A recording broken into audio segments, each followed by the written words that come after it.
எப்போதும் போர் புரிவதிலே வல்லவர்கள். என்ன போர் என்றால் அதான் தெரியாது.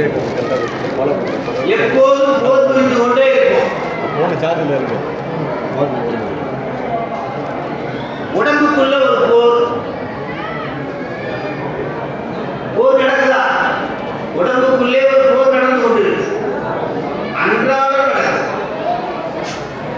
நோயை எதிர்த்துக் கொண்டு போர் செய்து கொண்டே இருக்கு. வீட்டிலே போர்.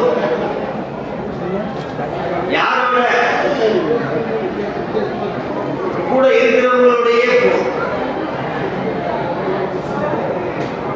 வெளியில போர். அலுவலகத்தில் போர். எப்போதும் சச்சரவு சண்டை. அதே போல இதெல்லாம் கண்ணுக்கு தெரிகின்ற போர். கண்ணுக்கு தெரியாத ஒரு போர் நடந்து கொண்டிருக்கிறது. இந்த துன்பம்லாம் எங்கிருந்து வருது? எல்லாருக்கும் இன்பம் வேணும், அதுக்கு மாறாத துன்பம் வந்து கொண்டே இருக்கிறது. துன்பத்தை எதிர்த்து மறைமுகமாக போர் செய்து கொண்டே இருக்கும். அன்றாடம் போர். எதை எதிர்த்துனா துன்பத்தை. போருக்கு முக்கியமான 2 விஷயங்கள் தேவை. எதிரிடமிருந்து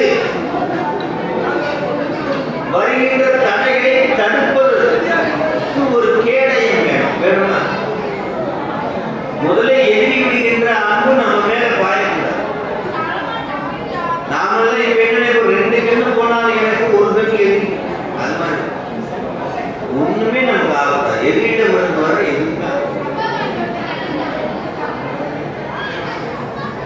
அதே போல எதிரிய ஒரேடியா முற்றும் சாய்த்து விட வேண்டும். தொடர்ந்து தடுத்து கொண்டே இருக்கக்கூடாது. ஒரு நாள் எதிரிய முற்றும் சாய்த்து விட.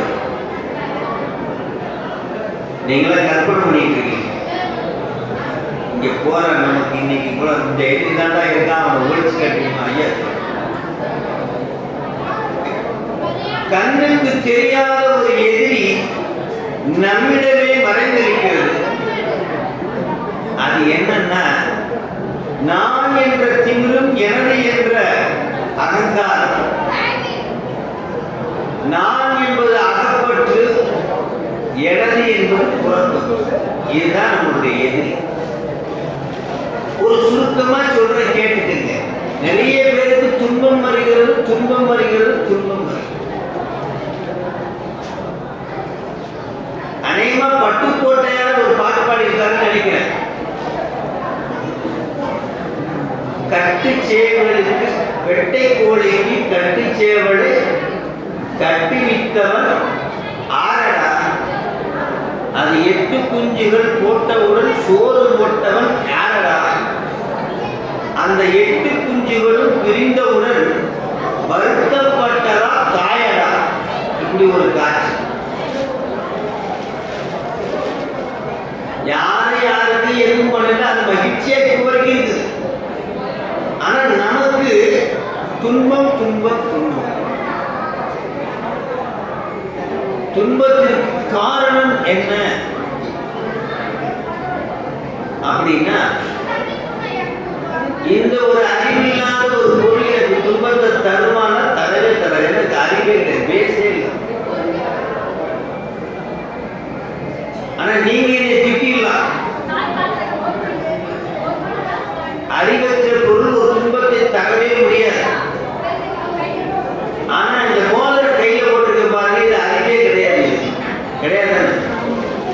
இது எனக்கு துன்பம் தருமானா தராது.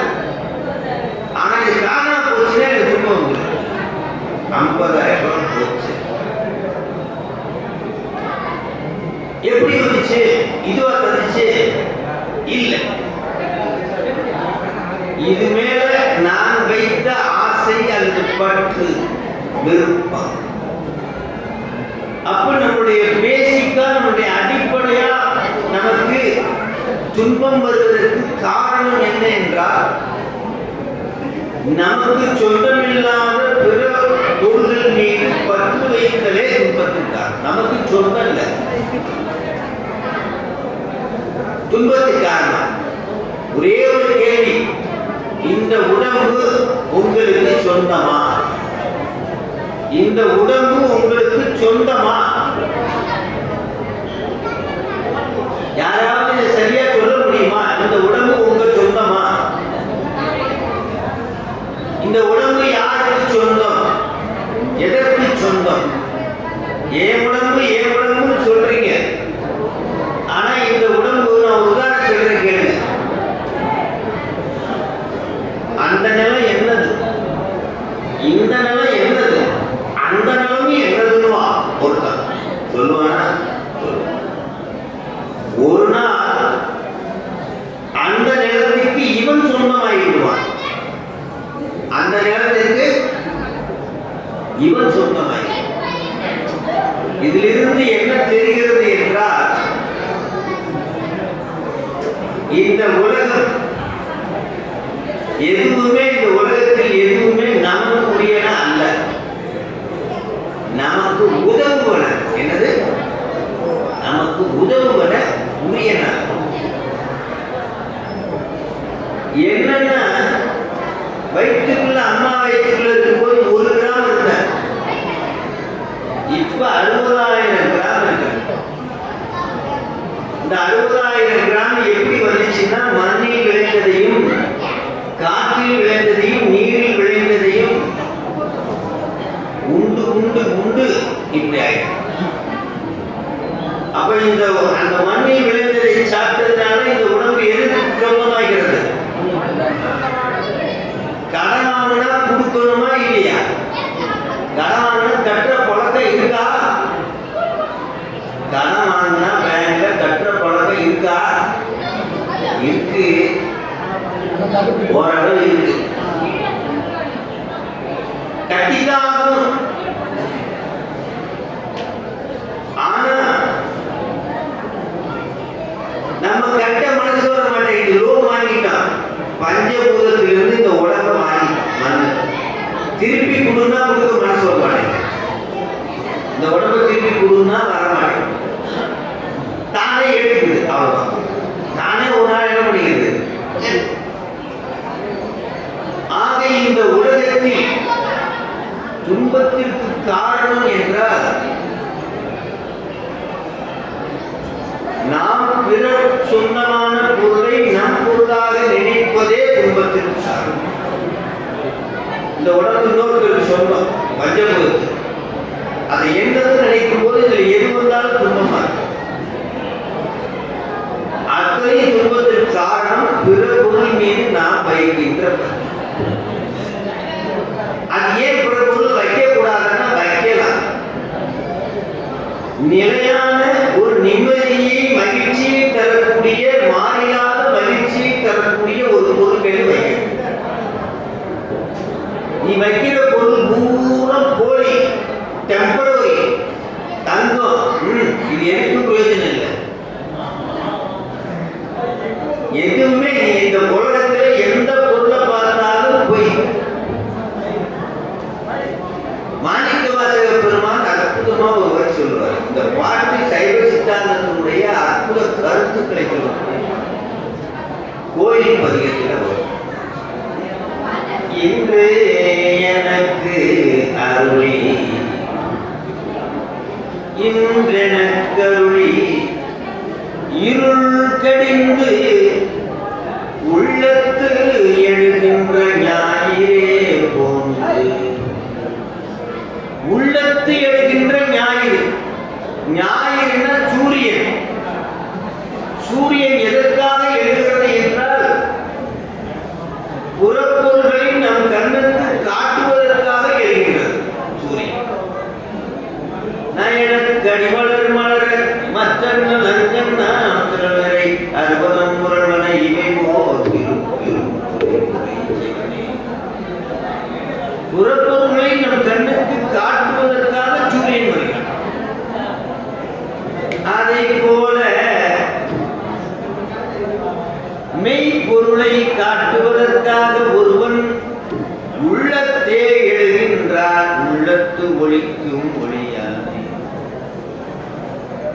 மெய்ப்பொருளை உணர்த்துவதற்காக இறைவன் உள்ளத்து எழுகின்றார்.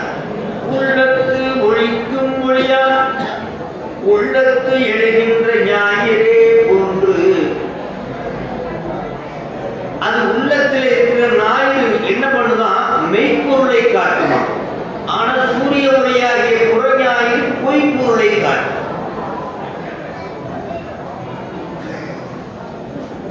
அப்படி உள்ளத்து எழுகின்ற ஞாயிறே போன்று நின்ற நின் தன்மை நினைப்பற நினைந்தேன். நினைப்பற நினைந்தேன்னா என்னன்னா நீள நினைந்தடே. There is no end. நீள நினைந்தடே உன்னை நிற்க கை தொழுமே. நீள நினைந்தடே. There is no break. அது இப்படியா ஒரு கடவுளை நோ பிரேக்கா கும்பிட முடியும்? எனக்கு வேலை இருக்காதா, வெட்டி இருக்காதா, சிவராத்திரியா எல்லா நாளும் இருக்க முடியுமா? எல்லாத்தையும் சிவமா பாரு. அதான் நீங்க கிடையாது. ஆபீஸ சிவமா பாரு, வீட்டுல இருக்கிறவங்களெல்லாம் சிவமா பாரு, டேபிள் சேர்ந்து அத்தனையும் சிவமா பாரு. அதுக்கு செய்யற தொண்டு பூரா சிவனுக்கு செய்யற தொண்டா மாறிடுது. அதை பத்தி அப்புறம் பேசுவோம். 3 மணி நேரம் 3 hours. நான் எதை நோக்கி பயணம் பண்ணிட்டு இருக்கேன்னா திருநீட்டை நோக்கி தான் பயணம் பண்ணிட்டு இருக்கேன்.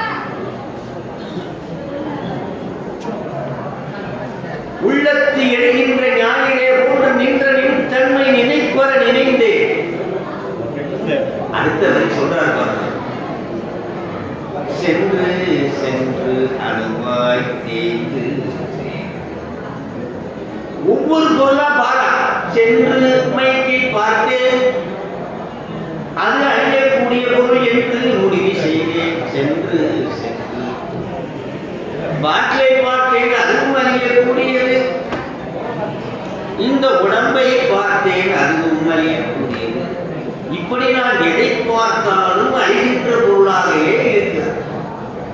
வீடு 100 வருஷம், பெரிய கட்டடம் 500 வருஷம்.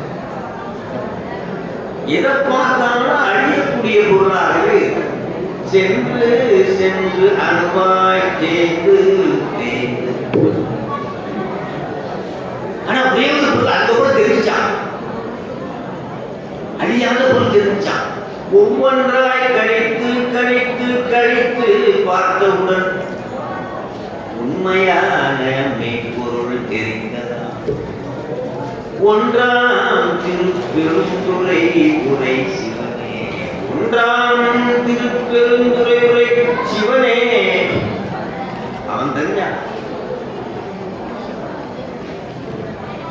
ஒரு பாட்டுல சொல்றாரு திருமந்திரம். மரத்தில் மறைந்திருந்தது மாமத யானை. ஒரு சின்ன மரம், அதுல ஒருத்தன் யானையை செதுக்கி வச்சிருக்கான். ஒருத்தங்கிட்ட அப்படி காட்டினான். ஒருத்தன் மரம்னா, ஒருத்தன் யானைன்னா. மரத்தில் மறைந்திருந்தது மாமத யானை, அதை போல் பரத்தில் மறைந்திருந்தது இந்த மா உலகம். யானை தெரிஞ்சிச்சுன்னா மரம் தெரியாது, மரம் தெரிஞ்சதுன்னா யானை. உலகம் தெரிஞ்சா சிவன் தெரியாது, சிவன் தெரிஞ்சா. யாரு ஒருத்தனுக்கு சிவன் தெரிஞ்சதோ அவன் முத்திக்கு போறான் அந்த ஜென்மத்தில். யார் ஒருத்தருக்கு உலகம் தெரிந்து கொண்டே இருக்கிறதோ அவன் அடுத்த பிறப்புக்கு வரான்.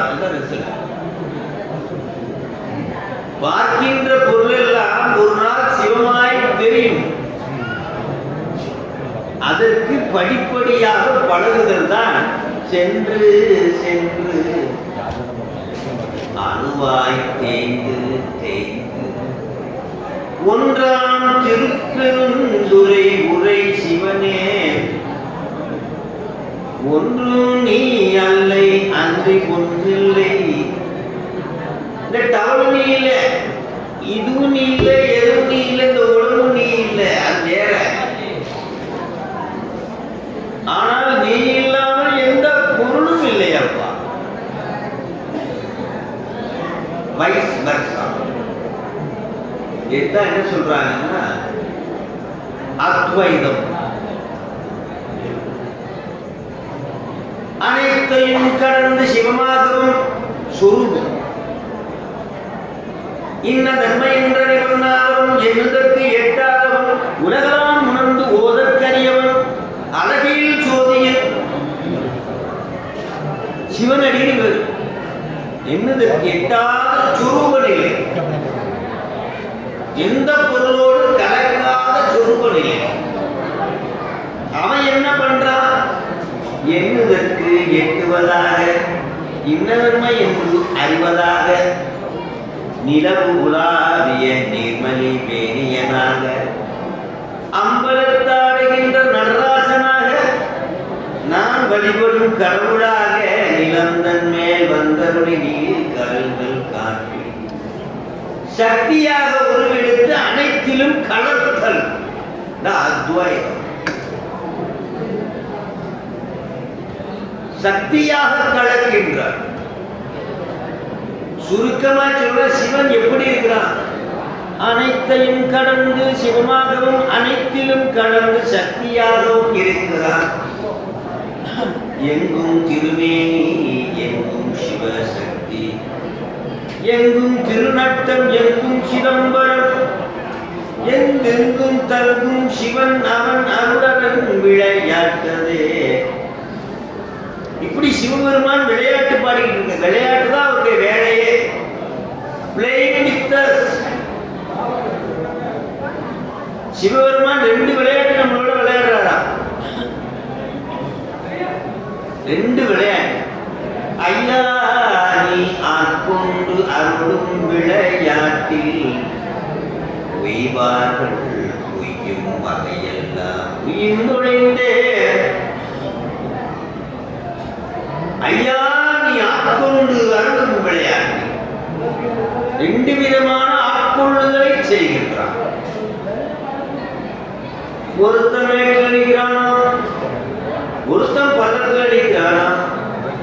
மழை பெய்தான் யாருக்கு தண்ணி நீக்கும்? பள்ளத்தில் இருப்பவனுக்கு நீக்கும். அவன் தண்ணியை அனுபவிப்பான்.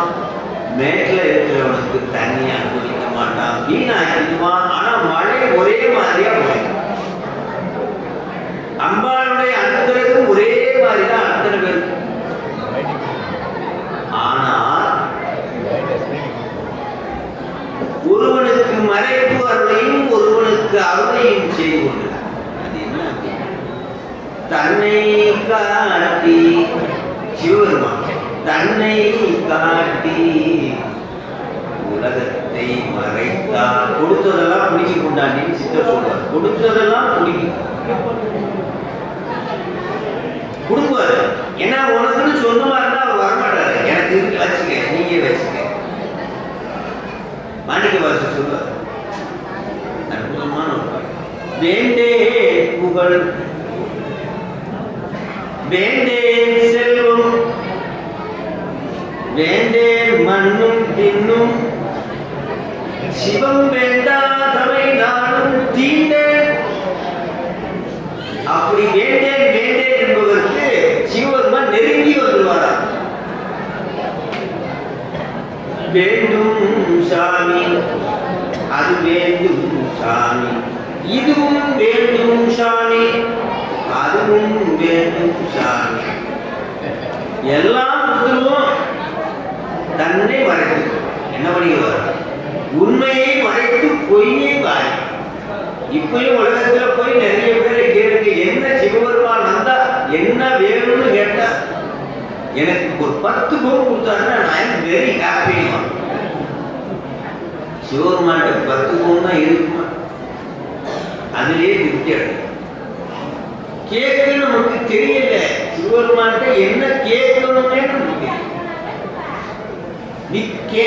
Don't demand. டிமாண்ட் பண்ணாலே ஆப்போசிட் யார்? ஆண்டா. டிமாண்ட் பண்ணாலே ஆப்போசிட். அப்ப எப்படி இருக்கணும்? என் கடன் பணி செய்து கிடப்பது தன் கடன் அடியேனையும் தாங்குதல்.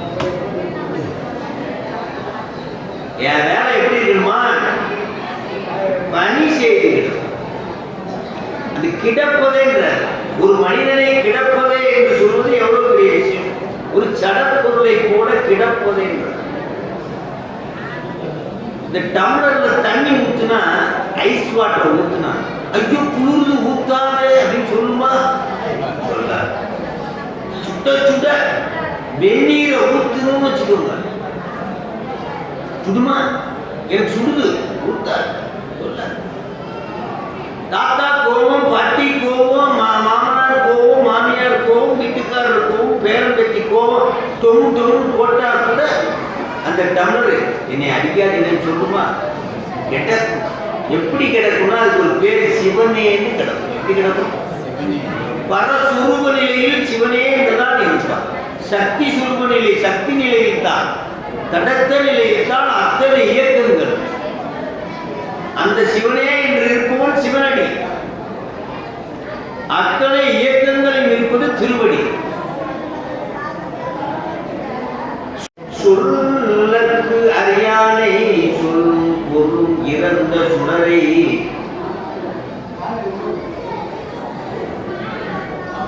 திருவடி கீழ் சொல்லிய பாட்டின் பொருள் உணர்ந்து சொல்லுவர் செல்வர் சிவபுரத்தின் உள்ளார் சிவனடி கீழ் பல்லோரும் திருவடி கீழ் சொல்லிய பாட்டின் பொருள் யாருன்னா பரம்பொருள். சொல்லிய பாட்டுக்கு பொருளாய் இருப்பவன் யார் என்றால் பரம்பொருள். அந்த பரம்பொருளை நினைத்து சொல்லிய பாட்டை சொன்னேன்னா செல்வர் சிவபுரத்தின் உள்ளார் சிவனடி கீழ் பல்லோரும் ஏத்த பணிந்து. யார் அந்த பல்லோர்? நம்மை போன்ற அடியார்கள் எல்லாம் பல அடியார்கள் எங்க இருக்கிறாங்க? பல அடியார் கூட்டம் காண ஆசைப்பட்டேன் என்று மாணிக்கவாசகர் சொல்றார். அந்த பல அடியார்னா நாம 20 வருஷம் சைவத்தில் இருக்க, ஒருத்தர் 2 வருஷம் தான் இருக்குது, அவரு பல அடியாரு, இவர் புத்தடியாரு, நாம எல்லாம் புத்தடி. பல அடியாரும் எங்க இருக்காங்கன்னா கைலாயத்தில் முக்தி பெற்று இறைவனோடு இருக்கிறாங்க. அவர்களை பார்க்க கண்டாயம்மா என் விருப்பம் அதான் சாமி. கண்டாயம்மா அங்க என்ன செய்யறாங்களா அந்த பல அடியார் கூட்டம் யாருக்காவது தெரியுமா? ஆண்டாளை போற்றுதல் அன்றி வேறு எந்த பணியும் இல்லை. ஆண்டாளை அடிமைக்கு புகழ்வதை தவிர வேறு ஒன்றுமில்லை. இந்த அடிமைக்கு ஆண்டாளை போற்றுதல் அன்றி பேசுவதற்கு ஒன்றுமில்லை. என்னன்னு சொல்றாரு? எனக்கு வீண வாசிக்க தெரிஞ்ச பல அடியாரா நான் இருந்தேன்னா இன்னிசை வீணை யாழினர் உருப்பார் கைலாயம். இன்னிசை வீணை யாழினர் உருப்பார். எனக்கு அது தெரியாது. தேவாரம் திருவாசகம் தான் படிக்க தெரியும். இருக்கொழு தோத்திரம் இயம்பினர் பொறுப்பார். இவர் எத்தனை கூட்டம் எங்கெங்க இருந்து சிவனுக்கு என்னென்ன கூட்டம் வச்சிருந்தீங்க? ஒன்று உழவாரப்படி மாதிரி செய்யும், ஒன்று இங்கே வந்து காதல ஞானத்தை கேட்டு, ஒன்று அபிஷேகம் போன்ற கிரியையை செய்து கொண்டிருக்கும். ஒன்னொன்று எப்படி படி நடக்கும்? இருக்கொடு தோத்திரம் இயம்பினர் ஒருவார். எனக்கு எதுவுமே தெரியாது. துண்ணிய பிணிமலர் கையினர் ஒருவார். எனக்கு அது கூட முடியாது. தொழுகையர் அழுகையர் துவனையர் ஒருவான். இப்படியே உட்காந்தே இருப்பான், ஆனா கண்ணில் தண்ணி வந்துட்டே இருக்கும். யார் நினைச்சு? எம்பெருமானே. தொழுகையர் அழுகையர் துவகையர் ஒருவான். எல்லாத்துக்கும் சரணடைஞ்சப்பா. சென்னி அஞ்சலி கூப்பி இப்படி அங்க இருப்பாங்க படாடியார். அப்படியெல்லாம் சென்று சென்று அணுவாய் தேங்கி தேங்கி இருக்கக்கூடிய ஒன்றாம் திருப்பெருந்துறை இதுதான் மெய்ப்பொருள். அந்த மெய்ப்பொருளை உணர்த்துகின்ற ஒரு பொருள் எதுனா மூல பண்டாரம் என்று சொல்றோம். பண்டாரம் என்றால் கருவூலம், பொருள், நிதி என்று நமக்கு மெய்ப்பொருளை உணர்த்துகின்ற நிதியாக, பண்டாரமாக, செல்வமாக ஒரு பொருள் இருக்கிறது. அது உலகத்தில் அழியாத ஒரு பொருள், நிலையான ஒரு பொருள். இது அழிந்துவிடும், இது அழிந்துவிடும், இது அழிந்துவிடும், இதுவும் உடம்பும் அழிந்துவிடும். ஆனால் அழியாத ஒரு பொருள் இருக்கிறதா? உண்மையான ஒரு பொருள் இருக்கிறதா? கண்ணுக்கு தெரிந்து அழியாத ஒரு பொருள் எது என்றால் இந்த சாம்பல், நீர்.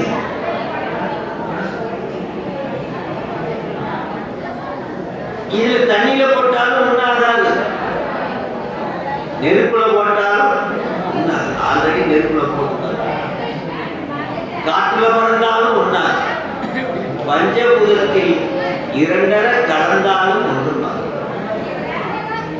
உலகத்தில் ஒரே ஒரு பொருள், அழியாத ஒரு உண்மை பொருளை காட்டக்கூடிய ஒரு பொருள் இந்த திருநீர். ஆரணம் உல ஆரணிய துயர்ந்து, ஆரணிய துயர்ந்து கை கொண்டு பொடியாக்கி. திருநீர் எப்படி செய்யறாங்க? ஆரணிய துயர்ந்த கோமயத்தை கை கொண்டு நுண் பொடியாக்கி. கோமயம்னா சாணம், கோசலம்னா நீர். ஆரணிய துயர்ந்த கோமயத்தை கை கொண்டு நுண் பொடியாக்கி. ஆவின் சுத்த நீரணிவிட்டு, கோசலம் பசு, ஆன பசு. ஆவின் சுத்த நீர் அணிவித்து அத்திர மந்திரத்தாலே ஓம் நமச்சிவாய, ஓம் நமச்சிவாய. அத்திர மந்திரத்தாலே திசையும் உறப்பிடித்து ஓம நெருப்பில் இட்டு. திசையும் உறப்பிடித்து ஓம நெருப்பில் இட்டு வென்று கொண்ட திருநீரா சீரணியும்படி, சீரடியார்களெல்லாம் அணியும்படி வென்று கொண்ட திருநீரால் அணுகர். பசுல அது போட்ட சாணத்தை உருண்டை உருண்டையா பிடிச்சு அதுல கோசலத்தை கலந்து, கோசலமும் குமையும் கலந்த கலவைதான் திருநீர். கலந்து சீரணியும்படி வெந்து கொண்ட திருநீராம் அணுகிறது. அப்படி திருநீர் தயாரிக்கின்ற முறை முன்னீரு பூஜ்ய முனிவர்க்கும் அடியே என்ற சர்க்கத்தில் பெரிய புராணத்தில் அழகா 3 வகையான திருநீர் தயாரிக்கும் முறையே அந்த திருநீரை எப்படி எடுக்கணுமா? ஓம் முத்திரையை எடுக்கணுமா? எப்படி எடுக்கணும்? ஓம். பசு, பசுக்குரியதான் திருநீர். ஓம் முத்திரை எடுத்து இந்த பதி என்று சொல்லக்கூடிய பெருவர்களால ஆணவம் கண்மம் என்று சொல்லக்கூடிய இந்த 2 விரல்களை வைத்து நன்றாக தேய்த்து ஆணவமே கண்மமே ஒழித்து பெருமானுடைய கருணையாலே ஒழித்து என்று நன்றாக உரைசி தேய்த்து பிறகு உயிரை அதிலே சேர்த்து சிவாய நம என்று நீர் அணிந்தே, சிவாய நம என்று நீர் தருவாய் நீ, தருவாய் நீ சிவகதி யாரெல்லாம் இருக்கிறாங்களோ அத்தனை பேருக்கு என்ன தரணுமா? தருவாய் நீ சிவகதி பாதிரி புலியூர் அரணி.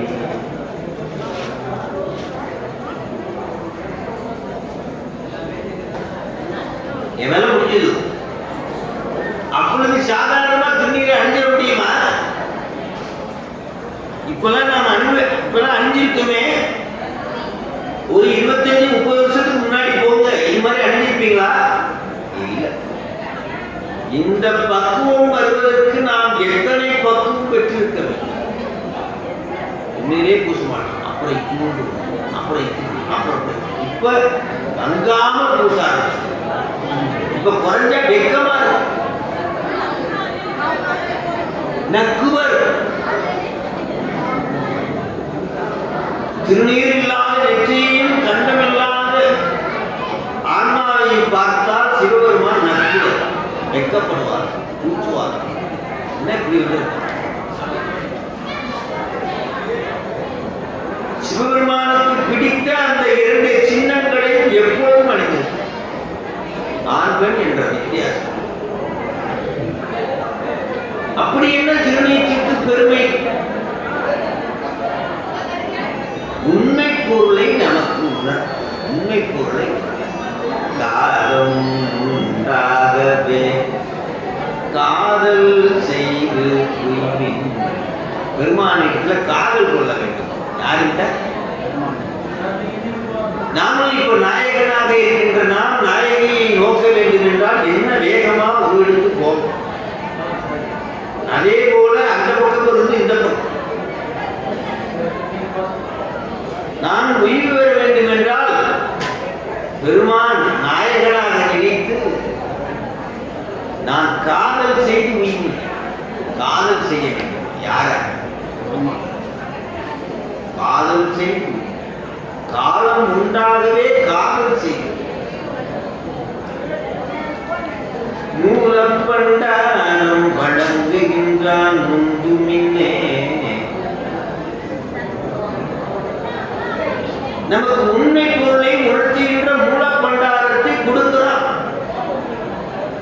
உண்ணாத திருநீர் கொடுத்தா முந்திக்கு போய் கை நீட்டி வாங்கிக்கணும், இல்லைன்னா நெற்றியை காட்டி வச்சுக்கணும். அதுக்கு முந்தணுமா?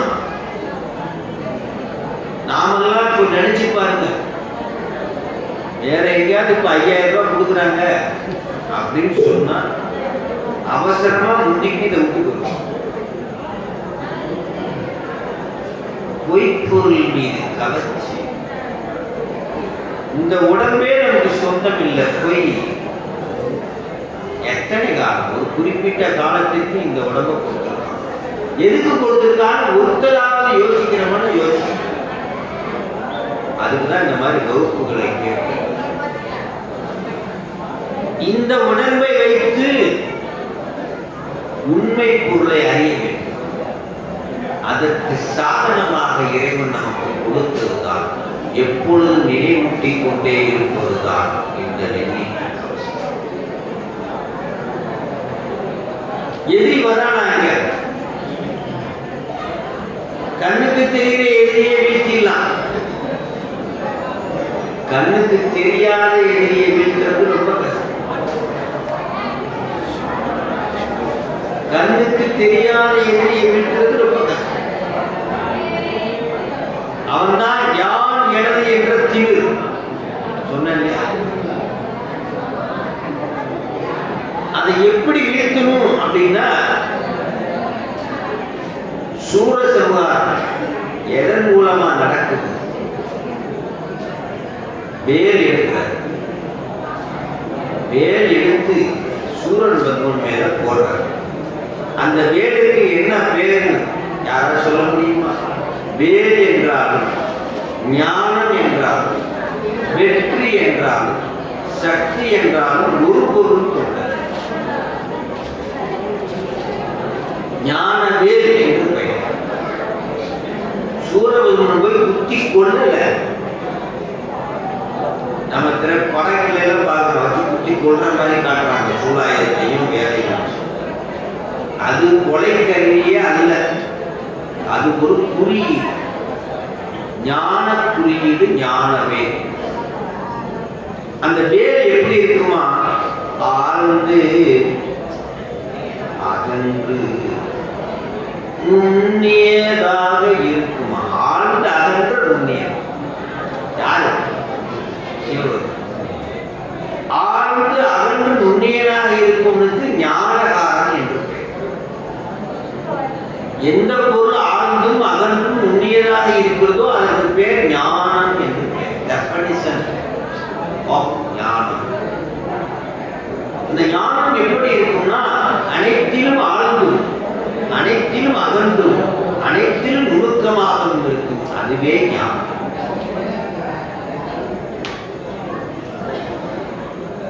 அந்த வேல் போய் பதிஞ்சது, ஞான வேல். ஞானம் சூரபத்மன் மீது பதிந்தவுடன் இரண்டாக பிளந்தான்.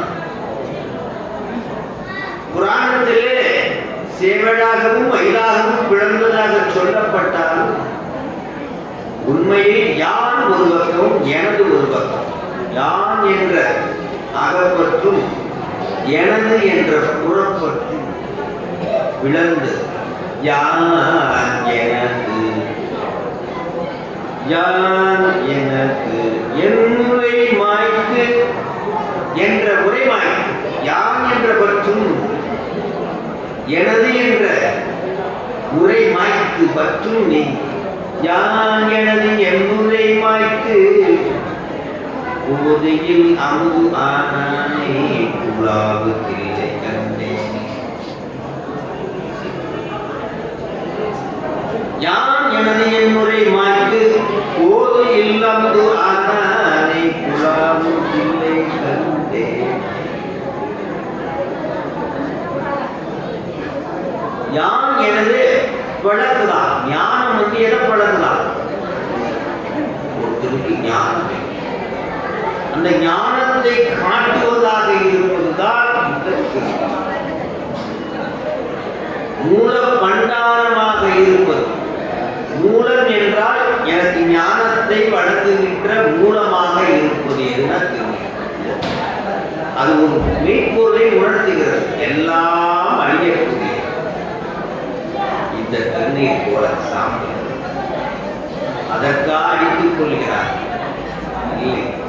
மெய்ப்பொருளை நோக்கி போ என்று நமக்கு வழியை காட்டுகிறது. எதுனா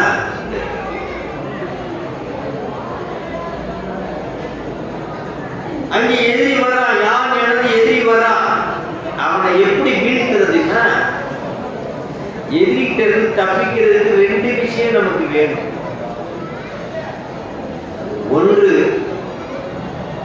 அவன் விடும் அம்பு நம்மை படக்கூடாது, நம்மை தாக்கக்கூடாது. இன்னொன்று, விடுபவனை ஒரே அடியாக போட்டு தாக்கிவிடும். அது என்ன எது அங்கு முடிகிறத, யான் எனது அங்கிருந்து எனக்கு நான் செய்த பாவ புண்ணியங்கள் எனக்கு அம்பாக வந்து கொண்டிருக்கிறது. அது துன்பமாக வந்து கொண்டிருக்கிறது. அந்த துன்பத்தை தடுக்க வேண்டும் என்றால் அதற்கு ஒரு கேடயம் வேண்டும். நாம் செய்த பாவமே நமக்கு ஒரு துன்பமாக வருகிறது. அதை தடுப்பதற்கு ஒரு தடுப்பு அணை தேவை. ஆன வெண்ணீற்று கவசம் அணிதி. ஆன வெண்ணீற்று கவசம் அணிச்சுக்கணும். திருநீர் எவ்வாறு, திருநீரை ஏன் பூசணும்னா இதுதான் பூசணும். நம்மளுடைய பாவம் நம்மளை வந்து தாக்காம இருக்கிறதுக்கு கவசமாக பூசி இருக்காங்க. கவசம் வேணும் எல்லாருக்கும். பாருங்க, மண்டபம் ஒரு கவசம், எல்லாம் கவசத்துக்குள்ள பாருங்க. ஆமைக்கு ஒரு கவசம் மேல போடு, நம்ம உடம்புக்கு தோல் கவசம். கவசம் இருந்தாலும் எதிர்த்து நம்ம மேல தாக்காது. கண் இமைக்கு கூட பாருங்க கவசம் இருக்கா, பாதுகாப்பு. அதே போல நம்முடைய பாவங்களில் இருந்து நம்மை பாதுகாப்பதற்கு ஒரு கவசம். அந்த எதிரியை வெட்டி தள்ளுறதுக்கு ஒரு வாள். என்ன வாள்? ஞான வாழ் ஏந்தும் ஐய. ஞான வாழ் ஏந்தும் ஐய. கையில் ஒரு வாள் வச்சிருக்கிறான். கேடயமா திருநீர் பூச்சிக்கிட்டனா நான் செய்த பாவம் என்னை தாக்கவே தாக்காது. சரி எவ்வளவு நாளைக்கு தான் நீ தாக்கிக்கிட்டே இருப்ப, தடுத்துக்கிட்டே இருக்கிறது, உன்னை ஒரேடியா காலி பண்ணிட்டு முடிவு பண்ணேன். நான் செய்த பாவத்தை எல்லாம் ஒரேடியா காலி. அதுக்கு ஞான வாழ்க்கையை கொடுத்துட்டாங்க சிவபெருமான். ஆழ்ந்த அகன்ற நுணுக்கமாக இருக்கின்ற ஞான வாழை. அந்த ஞானம் என்ற வாளை வைத்துக் கொண்டு யானையும் எனதையும் வெட்டி வீழ்த்திக் கொண்டு நான் செல்கிறேன். அது மட்டுமா, போர்க்களத்தில் ஒரு பறை ஒன்று வேண்டும். அதை போல இந்த போர்க்களத்திலே ஒரு பறையாக நாத பறை. அது என்ன நாதம்? ஓம் நம சிவாய, ஓம் சிவாய. அப்படி நாதத்தை எழுப்பிக்கும் நாக்கு மூலமாக படைக்கலமாக நாமத்தை எடுத்து அஞ்சு என்னாவினில் கொண்டே. என்னுடைய சோல்ஜர்ஸ் படைக்கலம், என்னுடைய சோல்ஜர்ஸ் படை வீரர்கள் படை தளபதி அத்தனையே நாக்கில் வச்சிருக்கேன். எதுவா? ஓம் நமச்சிவாய. அப்ப 3 விஷயங்கள் முக்கியமா சொல்றாரு. எதிரியை வீழ்த்தி நான் செல்வதற்கு கவசம் திருநீர், வடக்களம் அஞ்சலுக்கு, ஆயுதம் ஞானம். ஆயுதம் ஞானம். வெட்டி வீழ்த்தி ஞானவால் ஏந்தும் மைய நாதப்பழ ஆன வெட்டி கவசம். அப்படியாக இந்த வெந்நீர் நமக்கு கவசமாக இருக்கும். சரி, நான் பாவம் செஞ்சிருக்கேன், வெந்நீர் பூசியிருக்கேன். குனிந்தவரும் பூவை செவ்வாயில் குமிழ்ச்சிரிக்கும் பனித்த சடையும் பவளம் போல் பால் வெந்நீர். அந்த பாலை போன்ற வெண்மையாக இருக்கின்ற நீரை அனுப்பியிருக்கிறார். யாரு? நான் பாவம் செஞ்சிருக்கேன், கவசமா போட்டுருக்கேன் வைத்து. சிவபெருமான் என்ன பாவம் செஞ்சாரு? அவர் பிடிச்சிருக்காரு. உண்டா இல்லையா? இதிலிருந்து என்ன தெரிகிறது என்றால், திருநீற்றினுடைய பெருமை இன்னொன்று இருக்கிறது, வேறு ஒரு விதமாக இருக்கிறது. கவசமா மட்டும் இல்லையா, யாரெல்லாம் அந்த திருநீரை உற்று நோக்குகிறார்களோ அவர்களுக்கு பாவம் போகும். திருநீரை பார்ப்பவர்களுக்கு பாவம்.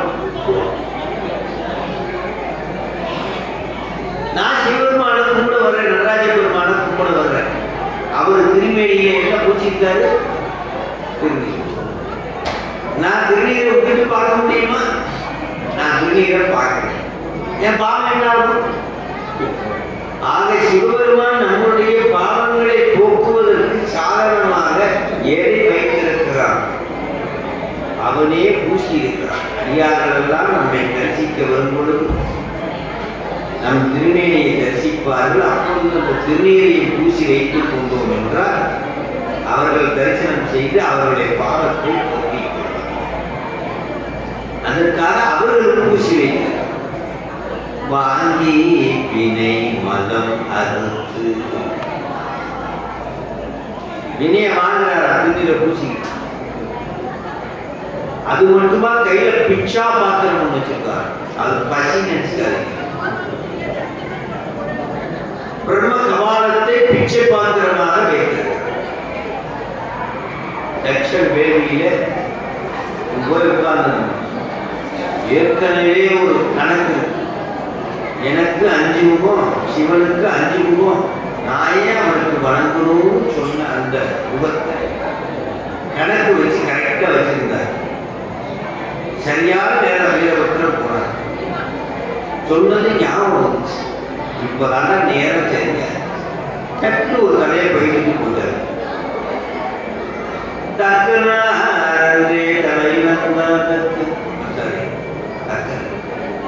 பிரம்மன் பிரம்மனுடைய தலையும் ஒல்லை அறிந்தென்று உந்தி வர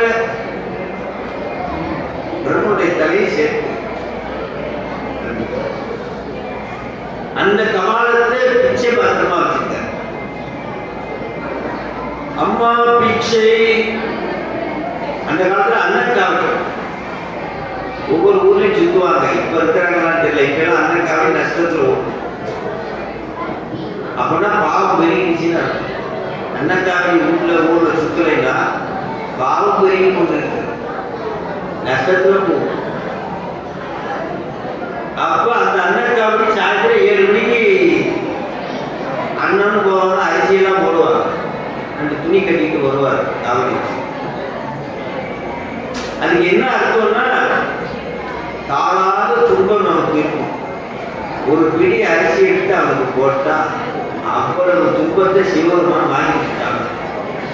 வாங்கி வினை பலம் சிவபெருமான் வந்து வாங்க வராங்க.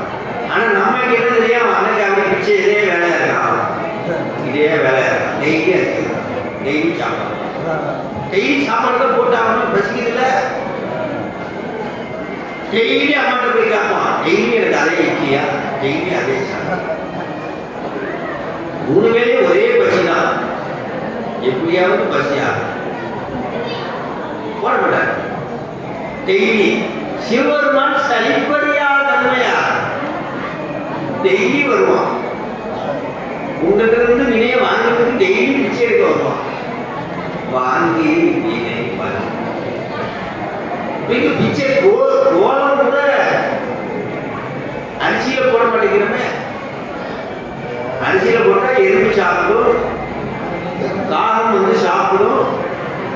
இப்ப சுண்ணாம்பு போட்டு வந்த எறும்பையும் மயக்கடிச்சு சாப்பிட வச்சிடும்.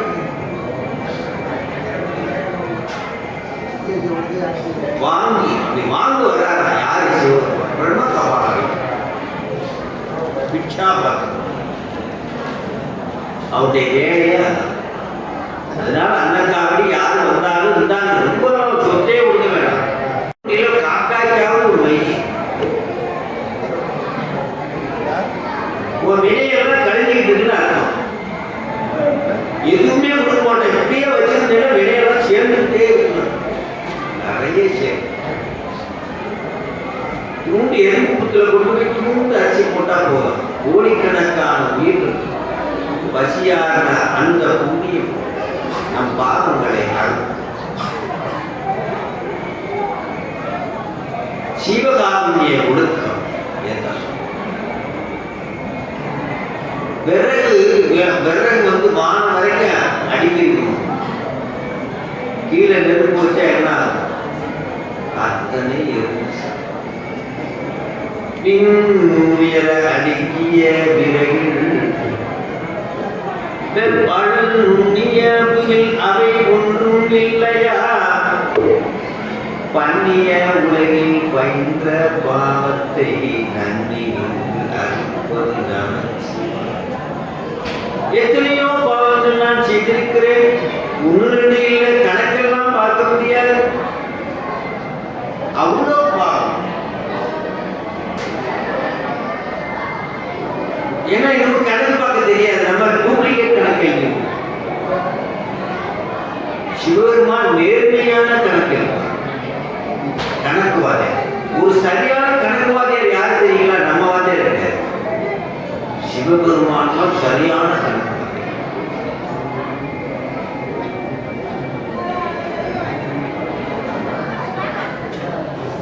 தொழுது தூமலர் தூவி துதித்து நின்று, தொழுது தூமலர் தூவி துதித்து நின்று, அழுது காற்று அரற்று நின்றாரையும். இது ஒரு கோஷ்டியா? உலகத்தில் 2 சைவத்திலே 2 கோஷ்டி. தொழுது தூமலர் தூவி துதித்து நின்று, அழுது காமுற்று அரற்று நின்றாரையும். இது ஒரு வகையான கணிப்பாரையும் பொழுதை போக்கி புறக்கணிப்பார்.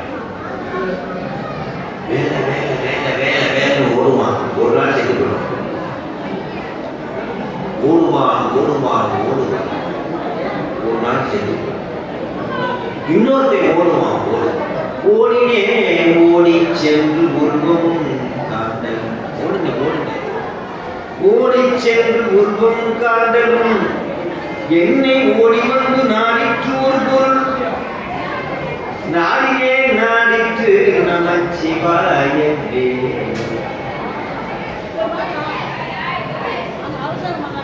அப்படி கணக்குவாதையாக இருக்கிறவர் கணக்கு கரெக்டா எழுதி வச்சுக்குவாராம். எழுதும் கீழ் கணக்கு என்னும் ஈசனே. ரெண்டு வகையான கணக்கு. பெருமானை வணங்குகிறவனுக்கு ஒரு கணக்கு, வணங்காதவனுக்கு ஒரு கணக்கு. ஆனா அதே கணக்கு வாத்தியாரு கணக்கெல்லாம் ரத்து பண்ணிட்டு கணக்கு ஆனந்தத்தை தருவாங்க. அதே கணக்கு எப்போ பிணக்கில்லாத பெருந்துரை பெருமான் நாமங்கள் பேசு. பிணக்கில்லாத பெருமான் உன்னாமங்கள் பேசுவாக்கு.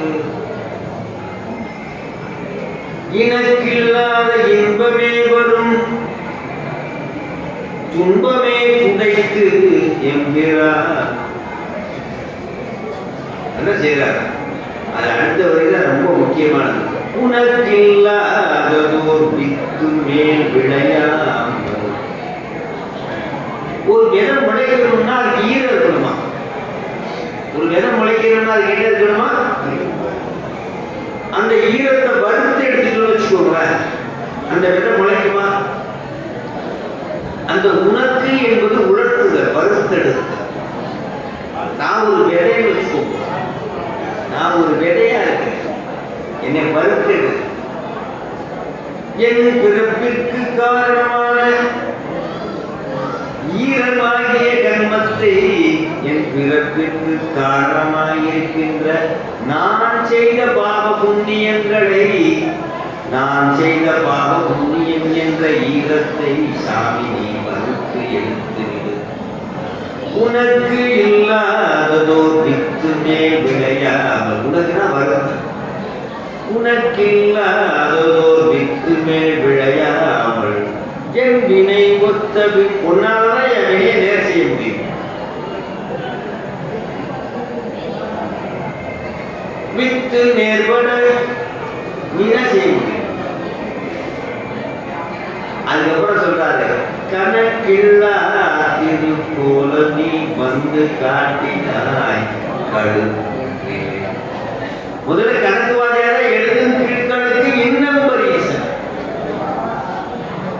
அடுத்து கணக்கு வாதியார என்ன பண்றாரு? கணக்கெல்லாம் ரத்து பண்ணிட்டு, பாவங்களை எல்லாம் ரத்து பண்ணிட்டு ஆனந்தமாகி அத்தனை காட்டுறார். கணக்கெல்லாம் கோலம் நீ வந்து காட்டினாய் கழுத்து. அத்தனை ஆனந்தத்தை மாறி கடந்திருக்கிறார். மாறிலாத மகிழ்ச்சியை தருகிறார். நம்முடைய மகிழ்ச்சி எல்லாம் மாறுகின்ற மகிழ்ச்சி, டெம்பரவரி. ஒன்னாவதுல இருந்து இப்போ வரைக்கும் எத்தனையோ இன்பத்தை அனுபவிச்சிருக்கோம். எவ்வளவு இன்பம்னு கேட்ட கணக்கு முடியுமான்னு தெரியாது. எத்தனையோ துன்பத்தை அனுபவிச்சிருக்கோம், எவ்வளவு துன்பம் தான் தெரியாது.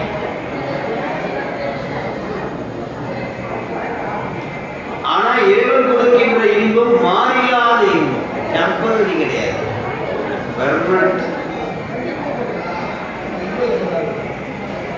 அப்படி கணக்குவாதியாக இருக்க முடியும்.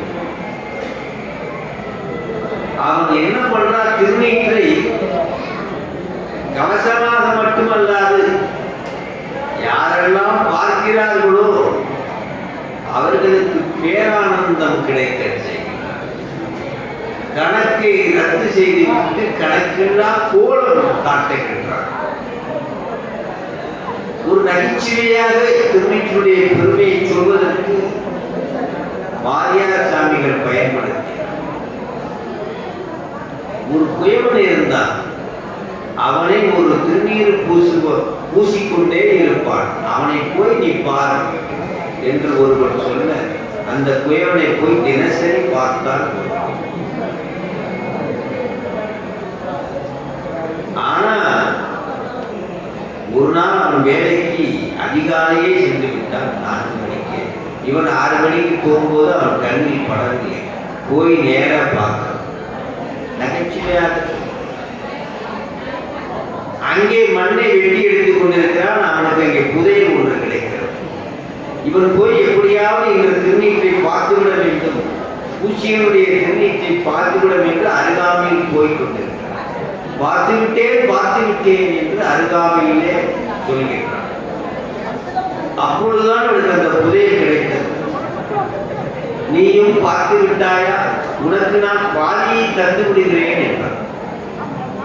சும்மா திருநீரை பார்க்க போனவனுக்கு பாதி வளர்.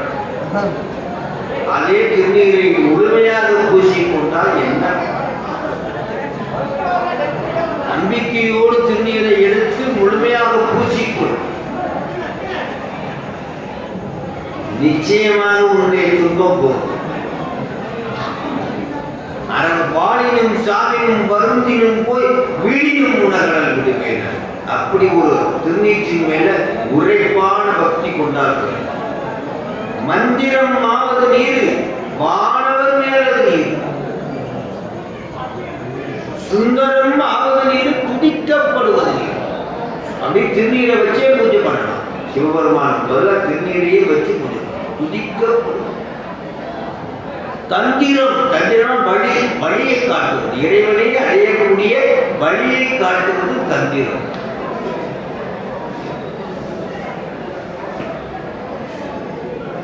தந்திரம் ஆவது மந்திரம், தந்திரம், எந்திரம் என்று சொல்வார்கள் திருமந்திரம். மந்திரம் என்பது ஆன்மாவை காப்பது, நம்மை காப்பது மந்திரம். நம்மை காப்பதுதான் மந்திரத்துக்கு வேலை. தந்திரம் அந்த வழியை காட்டு, மந்திரத்தை பயன்படுத்தக்கூடிய பிரயோகிக்கக்கூடிய வழியை காட்டு. எந்திரம் தகடு, அந்த அஞ்சலுக்கு எவ்வாறு எழுதப்பட்டிருக்க வேண்டும் அந்த ஆற்றலின் அடிப்படையில். ஒரு எந்திரத்துக்கு ஃபேன் இருக்கு, மேல ரெக்க ஒரு இடத்துல இருக்கும், மண்டை ஒரு இடத்துல இருக்கும், ராடு ஒரு இடத்துல இருக்கும். அப்படி இருந்தாலும் அதுக்கு ஃபேன் பேர்.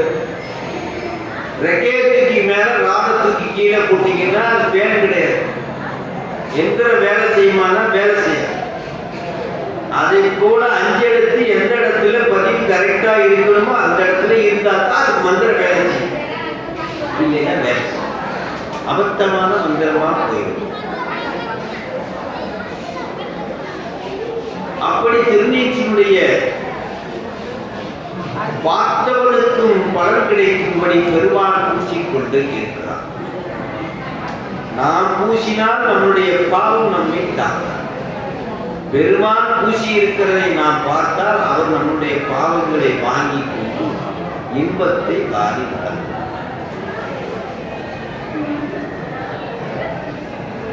அடுத்ததாக பஞ்சபூதங்களிலே பார்த்தீர்கள் என்றால் அக்னியாக இருப்பவன் யார் என்றால் சிவபெருமான். சிவபெருமான் என்ன வடிவன்? செஞ்சோதி வடிவன், அக்னி வடிவன். தற்போது மணி 12:20. அண்ணாமலை யாராலும் அண்ண முடியாத மலை அண்ணாமலை, அருணகிரி என்று பெயர். யாராலும் அண்ண முடியாது. திருமாலும் பன்றியா செல்லுளரா திருமணி. அதே போல பிரம்மாவும் அன்னமாய் விசும்பு பறந்து போக அவரால் முடிகாண முடியாத மலை. அன்னமாய் விசும்பு பறந்து அயன் தேட அங்கனே பெரிய நீர் சிறிய. திருமாலும் பன்றியாய் சென்றுள்ளதா திரு.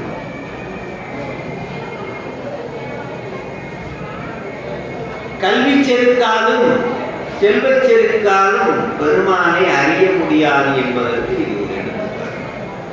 கல்வியில் சிறந்தவன் பிரம்மா, செல்வத்தில் சிறந்தவன் திருமால்.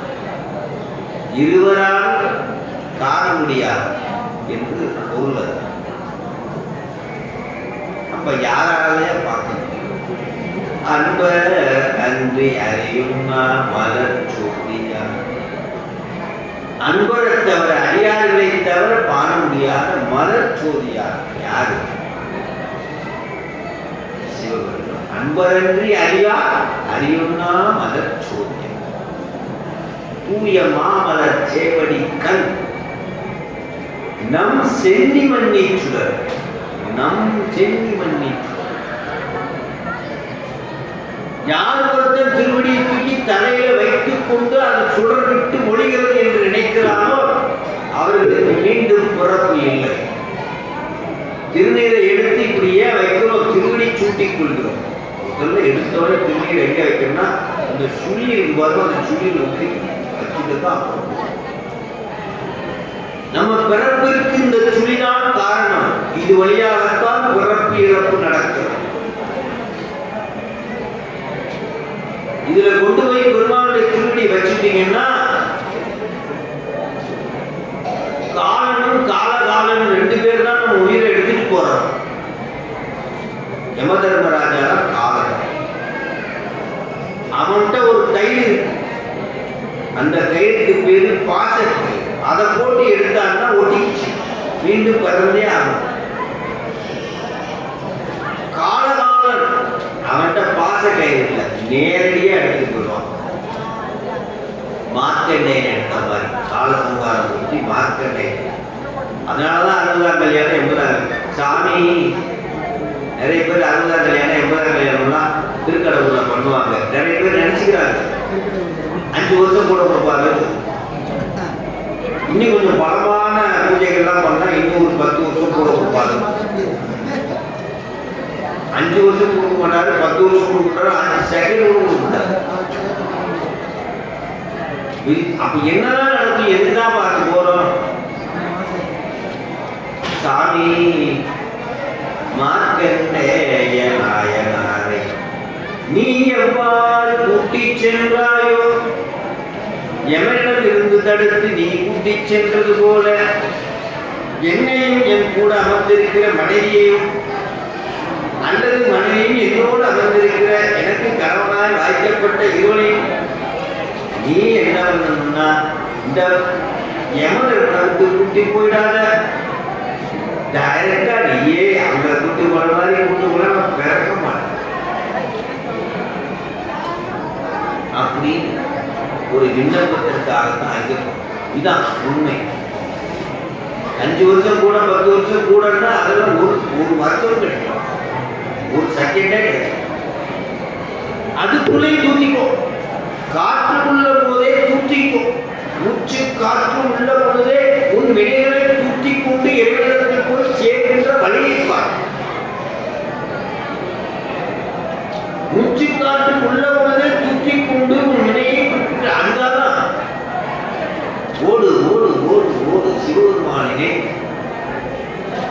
அரிசி கடைக்காரன் அரிசியாவும் தான் வரும். தங்க நாயக்காரன் தங்கத்தை எப்படி எடுக்கலாம், எப்படி சொல்லலாம், எப்படி வித்தா காசு வரும், எப்படி வாங்கினா காசு வரும் பார்க்கணும்.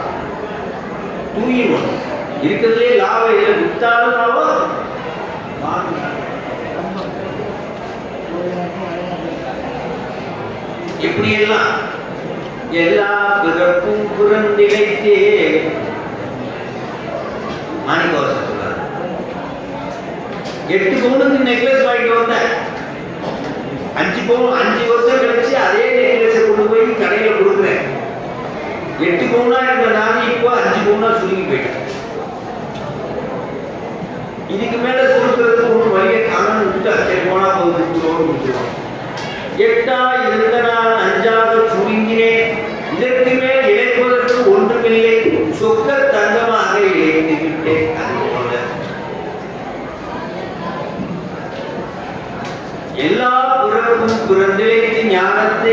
விட்டு இப்பொழுது சொக்க தங்கமாக மாறிவிட்டேன். தந்தது தன்னை கொண்டது என்றை.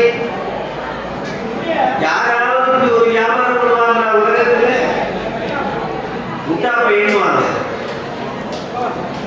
உங்ககிட்ட இருக்கிற தகரத்தை கொண்டு நான் தங்கம் தர்றேன் அப்படின்னு சொன்னா பிசினஸ் பண்ண தெரியாத முட்டாளா இருக்கும். ஆனா சிவபெருமான் பாருங்க, பிசினஸ் பண்ண தெரியாத முட்டாள், பைத்தியக்காரன். தங்கத்தை நம்மகிட்ட கொடுத்து நம்மகிட்ட கலர்தான் வாங்கிட்டு போறான். தந்தது உன் தன்னை சங்கரா ஆகுரு. எவன் செய்வான்? சங்கரா ஆகுரு ஆகுரு. எவன் செய்வான்? உன்னை தவிர கருணையாலும் எவரும் இல்லை. கூடி கூடி உன்னடியார் குனிப்பார் சிரிப்பார் கழிப்பார். வாடி வாடி வழியற்றே மற்றல் மரம் போல் நிற்பேன். ஊடி ஊடி உதயாயோடு கடலுள் பெருகினுக்கு. நான் எப்படி இருந்தேன்னா இரும்பு போல. இவர் என்ன ஆயிட்டாரா? நான் இரும்பு மாதிரி இருந்தால அவர் என்ன மாறிட்டாரா? 5000 டிகிரி செல்சியஸ் டெம்பரேச்சரா மாறிட்டார், ஹீட்டா மாறிட்டார். அவரு இரும்பு போல இருந்த எனக்கு அவர் என்ன மாறிட்டார்? 5000 டிகிரி செல்சியஸ் டெம்பரேச்சரா மாறிட்டார். இப்ப இரும்பு என்ன ஆகுது? அவர் முன்னாடி போனோம்னே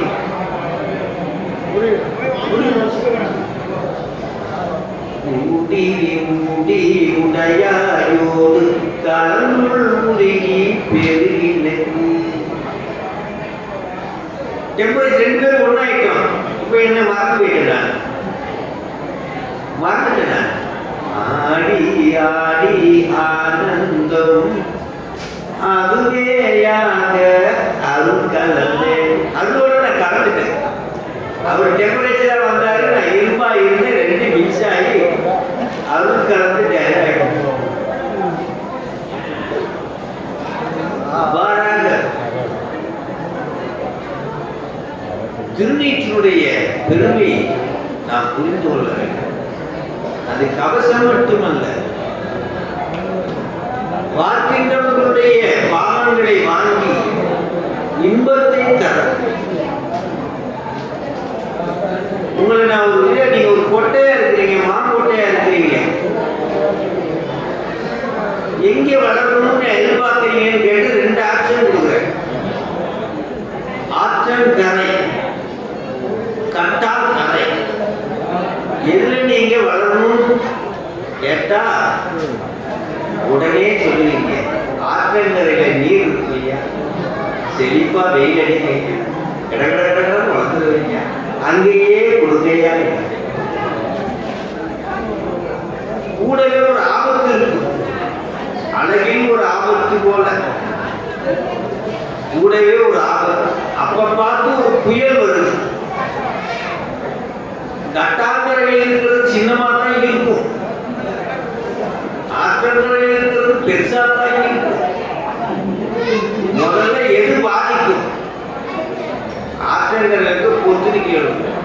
சாமி பதவி கொடுவார், மாணிக்கவாசி காரூரு கண்ணியர் ஐம்புல வேட ஆற்றல் கரை வரமாக வேறு வேலை விடுதி கண்டாய். சாமி ஆற்றங்கரையில் இருக்கிற மரமான் இந்த பெண் போகத்தில, இந்த உலக போகத்தில காரூரு கண்ணியர் ஆற்றங்கரை, காரூரு கண்ணியர் ஐம்புல வேடரின் ஆற்றங்கரை. இந்த ஆற்றங்கரை மாதிரி எனக்கு இந்த கை புழு என்ன பண்ணுமா, அது பக்கம் உலக பக்கம் இழுத்துட்டு போறது. இந்த ஆற்றங்கரையில் இருக்கிற மரம் பொத்துன்னு விழுகிற மாதிரி என்னை பொத்துன்னு கீழே தடுத்து போடாத சாமி, என்னை விட்டுடுவியா? விட்டுடாத சாமி. வேறு வேலையை விடுதி கண்டார். அச்சங்கரை பரமாத்மா ஐம்புலவே விடுதி கண்டார். விடுதி கண்டார் 50 விடுதி கண்டாய் சொல்வார். என்னை விட்டுறாத, இந்த துன்ப கடலில் இருந்து என்னை விட்டுறாத அப்படின்னு 50 விண்ணப்பம் குருநாதரிடம் பண்ணுவார். சத்குரு விண்ணப்பம் காட்சி மாணிக்கவாசகர் பெருமான் என்னவா இங்க நடந்ததுங்கிறத சொல்றதுதான். திருப்பெருந்துறையில் நடந்த காட்சிகளை ஒவ்வொரு தளமாக போய் சொல்ல. திருப்பெருந்துறையில் நடந்த காட்சி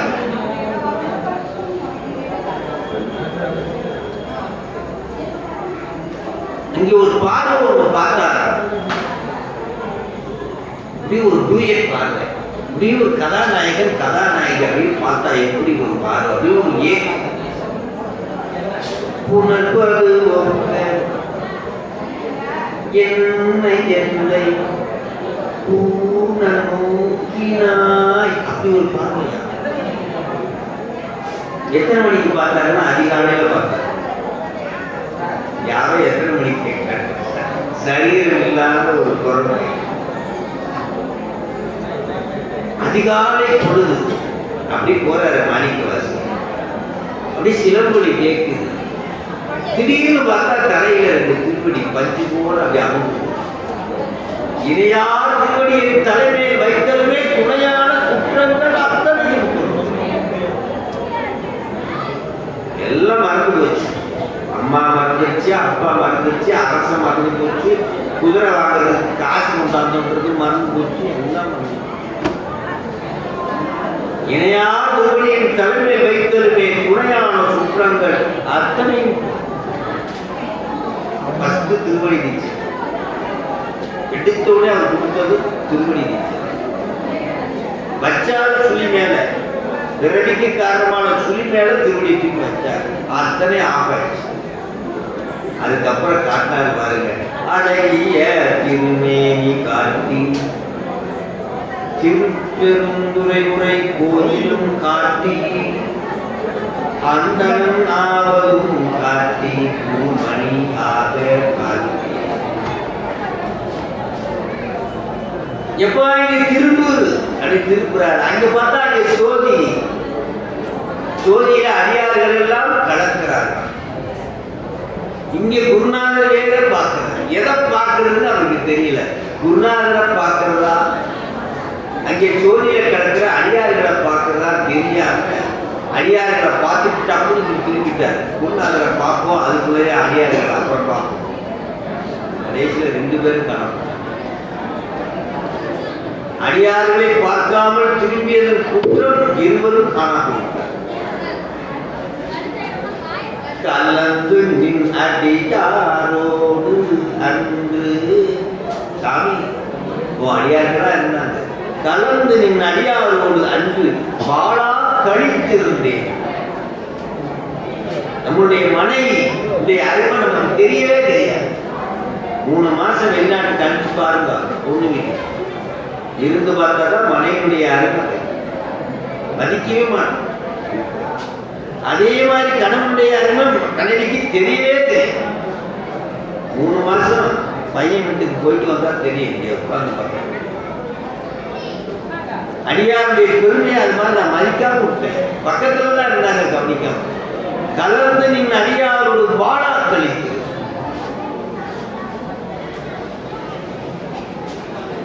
அப்படி சொல்லுவோம். அது மட்டுமா வான் திருப்புறார். திருப்பி காதல ஒரு உபதேசம் சொல்றார்.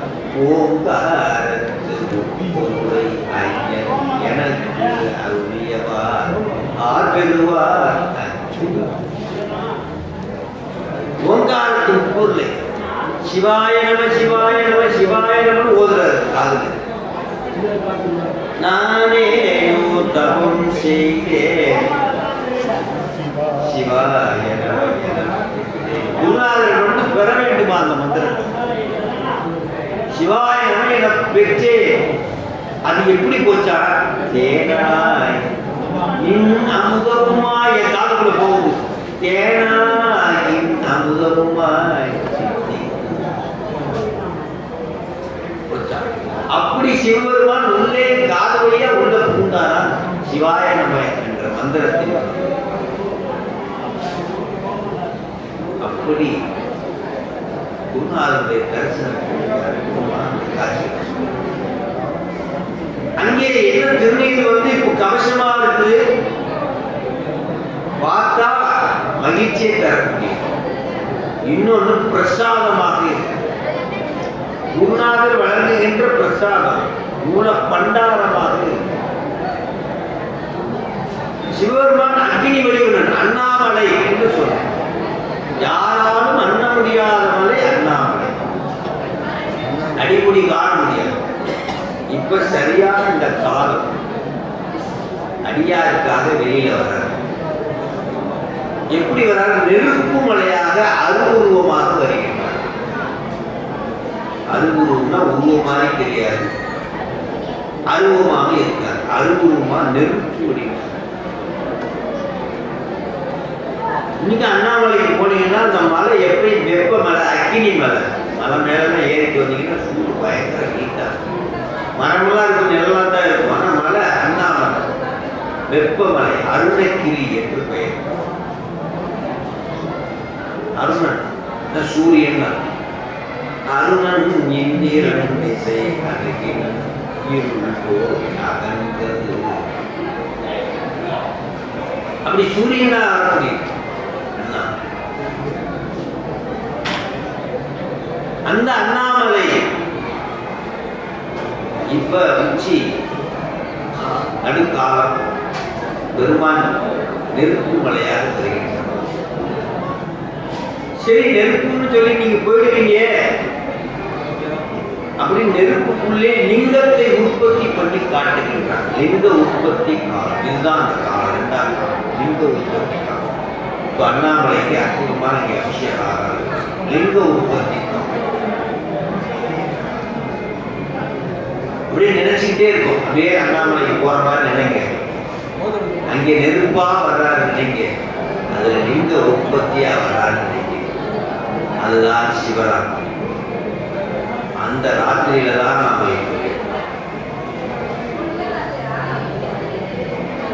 ஆக அந்த நெருப்பில் அத்தனையும் என்ன பண்ணுமா, கிரிவலம் போறோம். நம்மளுடைய பாவங்களை எல்லாம் அந்த நெருப்பு என்ன பண்ணுதா, சுட்டு எரிக்கின்றது. அண்ணாமலையுடைய நெருப்பு அக்கினி நம் பாவங்களை சுட்டு எரிக்கும். அதற்காகத்தான் கிரிவலம்.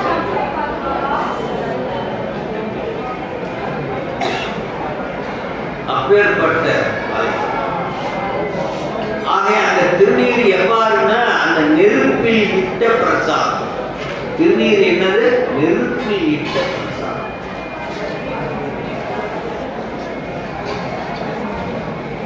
அந்த பிரசாதத்தை மூல பண்டாரமாக அடியார்களுக்கு முன்னாக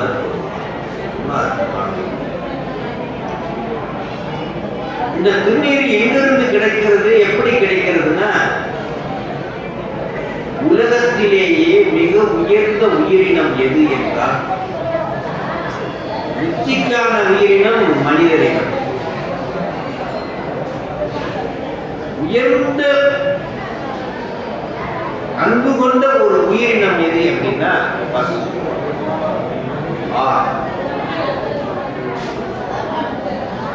ஒரு குழந்தை மீது தாய் வைத்த அன்பு அதிகமா,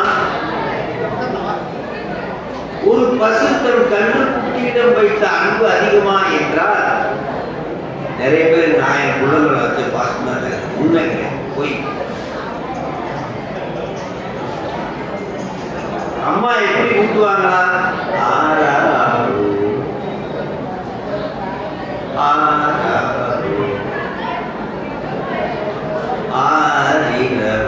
அம்மா தாளாட்டுவாங்க.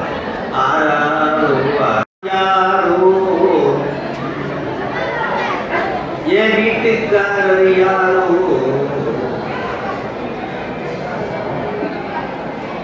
ரெண்டு பேரையும் சேர்த்து வச்சவன் யாரோ. யாரும் தெரியாது.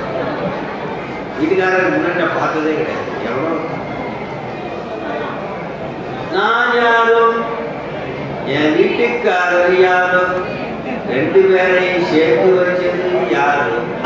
நீங்க நினைப்பீங்க, அவங்க சேர்த்து வச்சாங்க, இவங்க சேர்த்து வச்சாங்க, கல்யாணம் பேசி விட்டாங்க. அடுத்தது, எங்க 2 பேருக்கு பிறந்த நீ யாரோ, ஆராரோ ஆராரோ ஆரிரோ. இதெல்லாம் சிவபெருமானுடைய விளையாட்டு. கல்யாணத்துக்கு முன்னாடி ஒரு வார்த்தையை தெரிஞ்சோ தெரியாமலோ கூப்பிடுவார். நல்ல நேரம் முடிய போது சொன்ன கூப்பிடு, நல்ல நேரம் முடிய போது சொன்ன கூப்பிடு. யாருக்கு நல்ல நேரம் முடிய போது? பொண்ணுக்கா மாப்பிள்ளைக்கா? அங்க ஒரு பொண்ணு சிரிக்குது, நிச்சயம் எங்களுக்கு கிடையாது, மாப்பிள்ளைக்கு. அது அந்த காலம், பொண்ணுக்கு நல்ல நேரம் முடிய போதுதான். இப்ப எல்லாம் மாப்பிள்ளைக்கு நல்ல நேரம். கல்யாணம் என்பது ஒரு சேஞ்ச், வினை மாற்றம். தனி ஒரு வினையில் இருந்தனா வினைப்பு என்ற இன்னொரு வினையோடு சேர்ந்து பாவ புண்ணியங்களை அனுபவிக்க வேண்டிய நீதிக்கு வந்து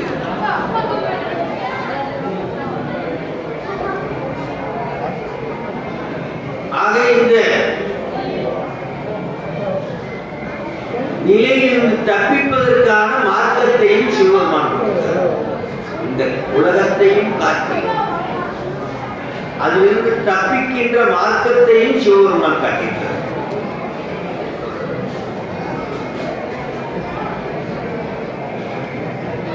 மாணிக்கவாசகர் பெருமான் அற்புதமா ஒரு பாடம் சொல்லுவாங்க.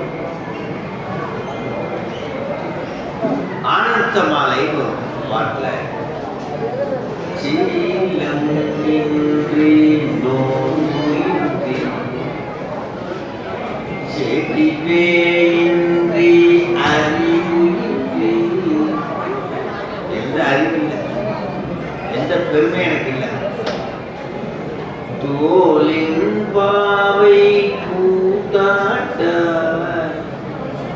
சுழன்று விழுந்து கிடப்பே.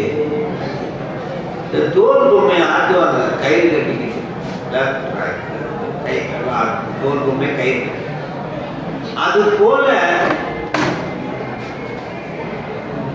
என் அம்மா இழுத்த இழுப்புக்கும் மனைவி இழுத்த இழுப்புக்கும் நான் ஆடுறேன் பாருங்க. இல்லை அம்மா, அடுத்த செகண்டா மனைவி, அடுத்து கொஞ்ச நாள் குழந்தைகளுக்கு சேர்த்து காலையை காட்டும். இப்படி மேனேஜ். உலகம் இழுத்த இழுப்புகளான ஆடி ஆடி ஒழிஞ்சு போயிடும். இப்படி மாலம் காட்டி மயக்கத்தை பிறகு உண்மையான நெறியை காட்டி, திருநீரை காட்டி, அஞ்சலத்தை காட்டி, திருமுறைகளை காட்டி, இப்படி அடியார்களை மாலும் காட்டி வழி காட்டி பாரா உலக நெறிய கோலம் காட்டி ஆண்டனை கொடியே என்றோ சாமி. எத்தனை பிறப்பு பிறந்து பிறந்து படிச்சுட்டு மனசாட்சியே இல்லையா சாமி? எப்போ உன்னை வந்து கூடுவார் சாமி? அப்படி ஒரு ஏக்கம். சாமி கிட்ட பேசணுமா? சாமியை கூட போகும்போது நம்மளாம் வண்டியில போவோம், எப்படியெல்லாம் வித்தியாசம் தெரியல, அறியாத பாவம் அவசரம், உலக அவசரம். சாமி கிட்ட பேசணுமா? நேரா நின்று பேச வேண்டியதில்லை, சைடில் இருந்தாலே சிலர் முண்டி அடிச்சு சாமி கிட்ட போய் மற்றவனுக்கு காட்ட விடாம அப்படியே முண்டி அடிச்சு போமா. சாமி கிட்ட நம்ம பக்கத்துல இருந்தே தெரியுமா? என்னமோ இங்கே சாமி இல்லாத, அவர் இல்லாத இடம் எங்கேயுமே இல்லை. அப்படியே இவங்க கூட்டமா இருந்தா ஒரு பின்னாடி நீங்க பாருங்க பாரு அப்படின்னு சொல்லிட்டு இன்னொரு பேர் என்ன ஆனந்தமா பாருங்க இப்ப தெரியாது. திருட்டானீஸ்வரர் இப்ப கண்ணுக்கு தெரியாது, பெரியநாயகம்மா கண்ணுக்கு தெரியாது. இருந்த இடத்திலேயே காணலாம், உள்ளேயே இருக்காது. பூவை தலைக்கும் வைக்கலாம், பூவை சாமிக்கும் வைக்கலாம், பூவையே சாமியாகவும் பார்க்கலாம். என்னைக்கு பூ உனக்கு சாமியா தெரியுதோ அன்று நீ முக்தி அடைய போகிறாய். எப்ப சாமியா முக்தி அடைய? எப்ப பார்க்கிற பொருளெல்லாம் உனக்கு சிவமா தெரியுதோ அன்னைக்கு முக்தி. அதுக்கு நீ என்ன செய்யணுமா? அடியார்களோட இருக்கணுமா? அடியார்களோட இருந்தா என்ன செய்வார்கள்? அடியாருக்கு எப்ப பார்த்தால் சிவனை நினைத்தே சிரிப்பார், சிவனை நினைத்தே கழிப்பார், சிவனை நினைத்தே தேனிப்பார். திரண்டு திரண்டு உன் திருவார்த்தை விரிப்பார், சிவனை கேட்பார், சிவனை மெச்சுவார். வெவ்வேறிருந்து உன் திருநாமம் தரிப்பார். இவராகவும் அவராகவும் இருந்து சிவாய நம சிவாய நம. வெவ்வேறிருந்து உன் திருநாமம் தரிப்பார். பொன்னம்பலத்து ஆடும் தலைவா தலைவா தலைவா என்பார். அடியாரோடு இருந்து அப்படி ஒரு ஒன்றி இருந்து நீங்கள் உண்டாக்கு கூறமில்லை. கன்றிய காலனை காலா கடிந்தான் அடியவர்க்கா அடியவர்க்கா. சென்று தொலைவீங்கள் நெல்லையும் சிற்றம்பலத்து நட்டம் என்று வந்தாய் என்னும் எம்பெருமான் தன் திருக்குறிப்பு. சாமிக்கு பேசுவார். என்ன எப்படி இருக்க? ஏன் நேற்று வரல கோயிலுக்கு? சாமி வீட்டில் வந்து உங்களுக்கு தெரியாத சாமியோட பேசணும். கழித்து கலந்ததோ காதல் கசிவு. அப்படி இருக்கணும். கழித்து கலந்தோ காதல் கசிவு அவரோட கூலி குழாய். அவசரத்தில் வந்து அப்படி கூப்பிட்டு பறந்து ஓடி கழித்து கலந்து. அப்போது சாமி பாட்டில் சொல்லுவார், வாழ்க்கையில முக்தி பெறுவதற்கு ஐந்து வழி சொல்லுவார். இந்த ஐந்தையும் செய்தா முக்தின்றார். அது எவ்வளவு கஷ்டமான பணி நினைச்சுக்காதீங்க, 5 எளிமையான பணி. திருநாமம் 5 எழுத்தும் செப்பார். 5 பாயிண்ட். திருநாமம் 5 எழுத்தை எப்போதும் சொல்லிட்டே இருக்கணும். மற்றும் பகவிடற்ற வேண்டாம் மட நெஞ்சே. வெட்டியா பேசாது.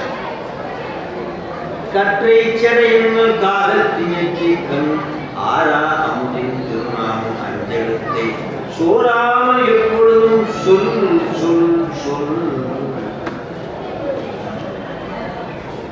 சோறாமல் சொல்.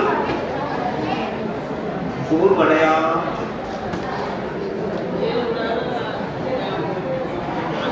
திருநாமம் 5 எழுத்து எப்போதும் செப்பாராகி ஜீவன திறம் ஒரு காலம் பேசாராகி. பெருமானுடைய திறத்தை பற்றி பேசிட்டே இருக்கலாம். இந்த மாதிரி பேசிக்கிட்டே இருக்கணுமா, கேட்டுக்கிட்டே இருக்கணும். சொல்லுங்க கேட்கிறேன், பாட்டு சொல்லிட்டேன், அவருடைய திறத்தை சொல்லிட்டேன். நேற்று தானே இந்த பாட்டை பாடின, திருப்பி அதே சிவபுராணத்தை இன்னைக்குமா, அதே சிவபுராணத்தை இன்னைக்குமா, அதே பசிதாரா நேற்றும், அதே பசிதாரா இன்னைக்கும், அதே பசிதாரா நாளைக்கும், அதே இட்லிதாரா நேற்றும், அதே இட்லிதாரா இன்னைக்கும், அதே இட்லிதாரா நாளைக்கும். பசிக்கும் போதெல்லாம் எதை சாப்பிடணுமோ அதே போல நினைக்கும் போதெல்லாம் ஒரே புராணத்தை திருப்பி பாட ஏன் பாடணும்னு நினைக்கிறேன். 3 வேளையும் சாப்பிட வேண்டும். 3 வேளையும் சிவபுராணம். அற்புதமா மயிலாடுதுறையில ஒரு பதிகம் ஞான கரபின்றி நன்மாமலர் பூண்டு. எந்த கரவு கூடாது, கரவின்றி நன்மாமலர் பூண்டு. அதாவது வஞ்சகர் போயல்ல எதுவும் கூடாது. கரபின்றி நன்மாமலர் பூண்டு இரவும் பகலும் தொழுவார்கள். இரவும் பகலும் அப்படின்னா 24 hours. இரவும் பகலும் தொழுவார்கள் சிரம் ஒன்றிய செஞ்சடையார் வரமா மயிலாடு எல்லாம் எந்நேரமும் தொழுகணுமா? அது எப்படி எந்நேரம் தொழுவது? எந்நேரம் எப்படி பார்க்கணும்? அப்பன் நீ அம்மை நீ ஐயன் நீ அன்புடைய மாமனும் மாமியும் நீ. எல்லாரும் என்னவா பார்க்கணுமா? சிவமா பார்க்கணும். இப்புண்ணி மணி நீ முத்தும் நீ. ஆக உயிர் பொருள் நீதான், சடப்பொருள் நீதான். உயிர் பொருளிலும் கலந்திருக்கிறாய், சடப்பொருளிலும் கலந்திருக்கிறாய். எல்லாவற்றிலும் சிவத்தை காண.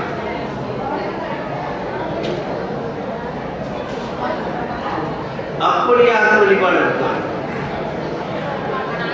திருநீற்றினுடைய பெருமையை நம்ம சொல்றது. அடுத்தது இந்த பாட்டை சொல்ற திருநாம மஞ்சளுக்கும் செவ்வாராகி தீவந்த திருமுருகால் மேசாராகி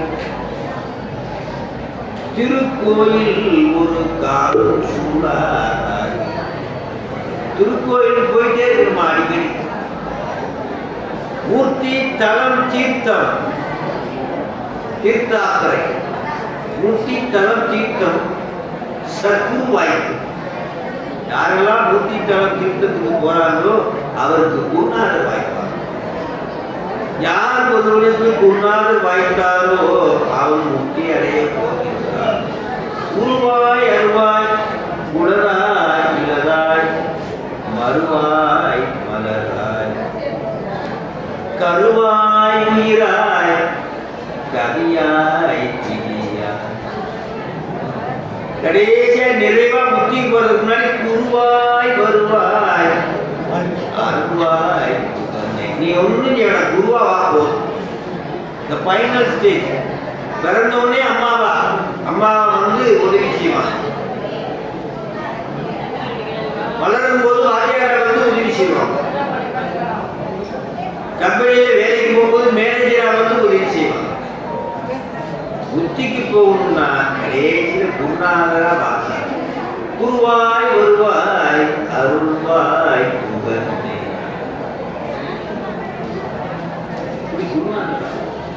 குருநாதர் யாருக்கு கிடைக்கும் கூட சத்குரு வாய்ப்பு. மூர்த்தி தலம் தீர்த்தம் சத்குரு வாய்ப்பு. திருநாம மஞ்சளுக்கும் செவ்வாராகி ஜீவன திருமுருகாலும் பேசாராகி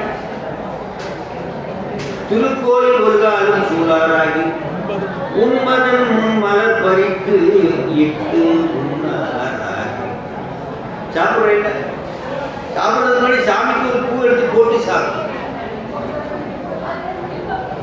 பூசையினுடைய நிறைவிலே போற்றி செய்ய வேண்டும். என்ன பாட்டு பாடாலும் சரி, என்ன கடைசியில பூசையினுடைய நிறைவிலே சிவபெருமானை நினைத்து நீ போற்றி செய்ய. இல்லைன்னா அந்த பூஜையை முடிவு நிறைய போற. நீ என்ன பாட்டு படிச்சாலும். ஏனென்றால் இந்த அடிமைக்கு வேலை ஆண்டாளை போற்றுதல். இந்த அடிமைக்கு வேலை ஆண்டாளை போற்றுதல் என்று எதுவுமே. இப்பூமியின் மேல் புகழ் தக்க பொருளே உன்னை என்னானாய் என்னானாய் எண்ணினல்லார் ஏழையே என் சொல்லி ஏற்றுகேனே. நீ சொன்னதை வச்சு வார சொல்லி கொடுத்த வச்சு ஏதோ எனக்கு தெரிஞ்ச வார்த்தைகளை வச்சு நான் போட்டு புகழ்றப்பா. ஆனா நீ சொல்வதும் கடந்தவர். எண்ணுதற்கு எட்டாதவன். ஆனால் வாத்தியார் சொல்லிக் கொடுத்த சில வார்த்தைகளை பயன்படுத்தி ஏதோ எட்டாவது முடிஞ்ச வரைக்கும் போட்டு இப்பூமியின் மேல் புகழ்தக்க பொருளே பொருளே உன்னை என்னாய் என்னாய் எண்ணி நல்லே ஏழையே என் சொல்லி ஏற்றுகிறேன். அந்த சொல்லு கிடைக்காத ஏழையை உன்னை போற்றுவதற்கு சொல்லே எனக்கு தெரியல, அதுல ரொம்ப ஏழையா இருக்கு. எனக்கு பணக்காரனா அதுல கொடு, உன்னை போற்றுவதற்கு நிறைய சொல்ல கொடுத்து என்னை பணக்காரனா மாற்று. அப்படி பூசையினுடைய நிறைவில போற்றி செய்ய வேண்டுமா? தென்னாளுடைய சிவனே இந்த அடிமைக்கு ஆண்டவனை போற்றுதல் என்று வேறு பணி இல்லை. மாணிக்க வாசகன் பாரோடு நின்னாய் பரந்தயம் பரந்தே பத்தும் நன்மத்திலே கண்டாய் சீரோடு பொலிவாய் சிவபுரத்தரசே திருப்பெருந்துறை கூரை சிவனே. சாமி ஆரோடு நோக்கே எனக்கு கஷ்டம் வந்துருச்சு, நான் யார்கிட்ட போய் சொல்லுவேன் என் கஷ்டத்தை? ஆரோடு நோக்கே நான் கேட்டு துறைக்கே என் கஷ்டத்தை நான் யார்கிட்ட போய் சொல்லுவேன்? நீதான் ஆண்ட இல்லையா, நீதான் இங்க உலகத்தை கொண்டு வந்த, நீதானே எனக்கு அம்மா, நீதானே எனக்கு அப்பா, ஒன்று சொல்லுமே யார்கிட்ட சொல்லுவேன்? நீயாருள் இல்லையானா கடல் உலகில் பார்க்கிறே கண்டார். சாமி போதும் போதும், பார்கடல் உலகில் பார்க்கிறே கண்டார். புது சாமி என்றாருள் வருகை என்றார். நீ எப்போ வருகை சொல்லுவ? உடனே ரெடியா நிற்கிற. ஆனா நம்ம இப்போ கூப்பிட்டாருன்னு வச்சுக்கோங்களேன், சிவபெருமான் வந்து அப்படியே எல்லாரும் நிறுத்திக்கு போலாம், எல்லாருக்கும் சிவிய ரெடியா இருக்கு, எல்லா அடிமைகளும் எவ்வளோ ஏறிட்டீங்க வாங்க, நான் தயார், உடனே ரெடி. எல்லாம் சொல்லுவோம். ஒரே ஒரு வேண்டியோடு சாமி, என் வீட்டுக்காரர் கூட ஒரு ஃபோன் மட்டும் எடுத்துக்கல, தேடுவோம் மட்டும். என் புள்ள வேற தேடுவான், அவனுக்கு நான் போயிட்டு வரேனாச்சா இப்படி ஆறாரோ ஆயிரோ ஆறாரோ சொல்லிட்டு என்ன சொல்லுவோம் தெரியுமா? நம்முடைய அன்புக்கு நல்ல பால் குடிக்கணும் ராஜா, நல்லா சாப்பிடணும் ராஜா, நல்ல வேலைக்கு போகணும் ராஜா, நல்லா படிக்கணும் ராஜா, படிச்சுட்டு வேலைக்கு போயிட்டு எனக்கு நல்ல கார் வாங்கி கொடு, எனக்கு நல்ல வீடு வாங்கி கொடு. உங்க அப்பனை கட்டிக்கிட்டதுக்கு இந்த வீடு மட்டும் தான் கிடைச்சது, நல்ல புது வீடு, நல்ல வீடை வாங்கி டிமாண்ட். தாளாட்டுவதிலேயே தாயினுடைய அன்பில் டிமாண்ட் இருக்கு, எதிர்பார்ப்பு. ஆனால் ஒரு பசு தன் கண்ணிடமிருந்து எந்த விதமான எதிர்பார்ப்பையும் பாராது. பாலை கொடுத்து மறந்தோடனே அது பாட்டுக்கு போயிட்டு இதுவும் போயிடும், எதுவும் கண்டுக்காது. அந்த கன்று குட்டியை பார்த்து ஏங்கும் பசுவினுடைய அன்பை எனக்கு போகணும்னு தான் கேட்கிறார். கற்றாவின் மனம் போல கசிந்து உருக வேண்டும், கற்றாவின் மனம் போல கசிந்து உருக வேண்டும். உற்றாரை யார் வேண்டேன்? வேண்டாம் எனக்கு ஊர் வேண்டேன், எனக்கு ஊர் வேண்டாம், பேரு வேண்டாம், புகழ் வேண்டாம், வேண்டேன் புகழ், வேண்டேன் செல்வம், வேண்டேன் மண்ணும் விண்ணும், எதுவும் வேண்டாம். இப்படி வேண்டேன் வேண்டேன் சிவபெருமான் நெருங்கிடுவார். Is coming with us.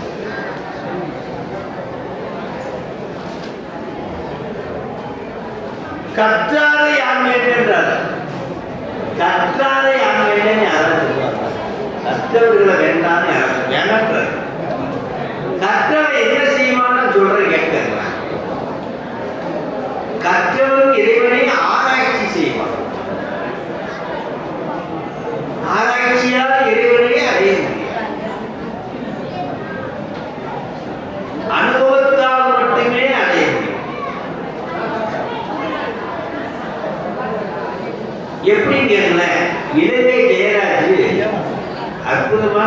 உதாரணம் இலங்கை ஜெயராஜ ஐயா சொல்றாங்க.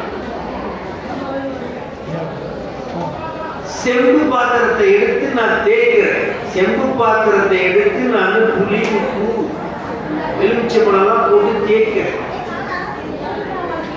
செம்பு பளபளன்னு வரும். உண்மைதான், பளபளன்னு வரும். இப்ப நான் ஒரு கேள்வி கேட்கிறேன். இந்த பளபளப்பு செம்பில் இருந்து வந்ததா அல்லது அந்த எலுமிச்சம்பழம் புளி உப்பில் இருந்து வந்ததா? சந்தேகத்துக்கு இடம் இல்லாம செம்பில் இருந்தான். உப்பு புளி அதுக்கு உதவுச்சு, அவ்வளவுதான். சரி, அது உதவுச்சேன்னு சொல்லிட்டு உப்பு புளி எலுமிச்சம்பழத்தை அதுல தடவியே வச்சுட்டோம்னு வச்சுக்கோங்க.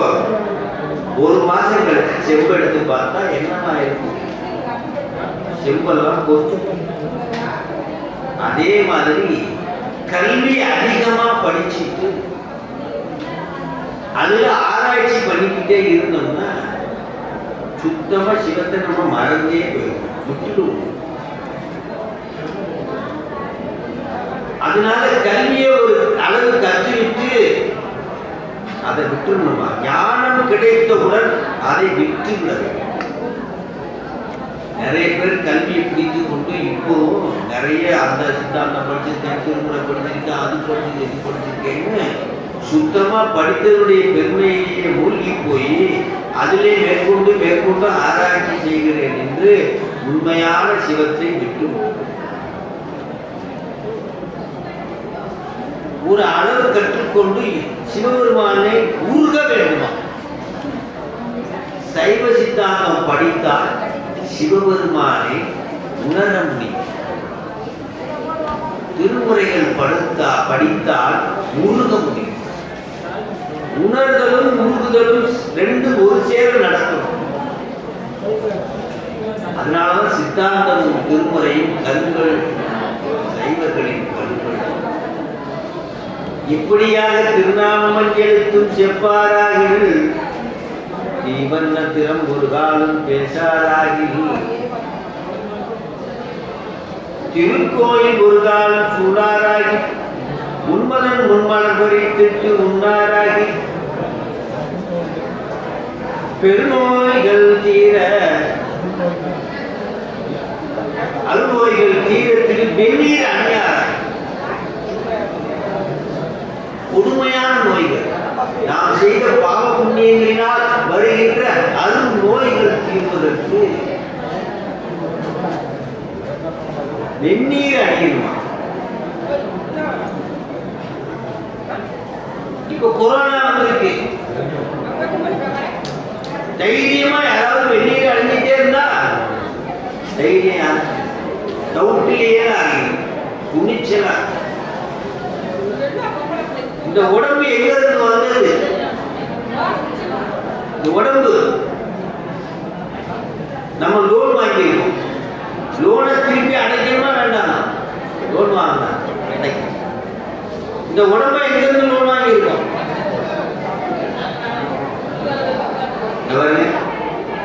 சாப்பிடுறாங்க. இது எதிலிருந்து விளைஞ்சது? படமே போட்டு பூமியிலிருந்து விளைஞ்சதுல இருந்து வந்தது. சந்தேகம் தான். சாப்பிடுற அரிசி பருப்பு. அப்ப இந்த உடம்பு எதிலிருந்து வந்தது? எதிலிருந்து வந்தது? மண்ணில். எதிலிருந்து வந்தது? அப்ப இந்த உடம்பு எதுக்கு சொன்னோம்?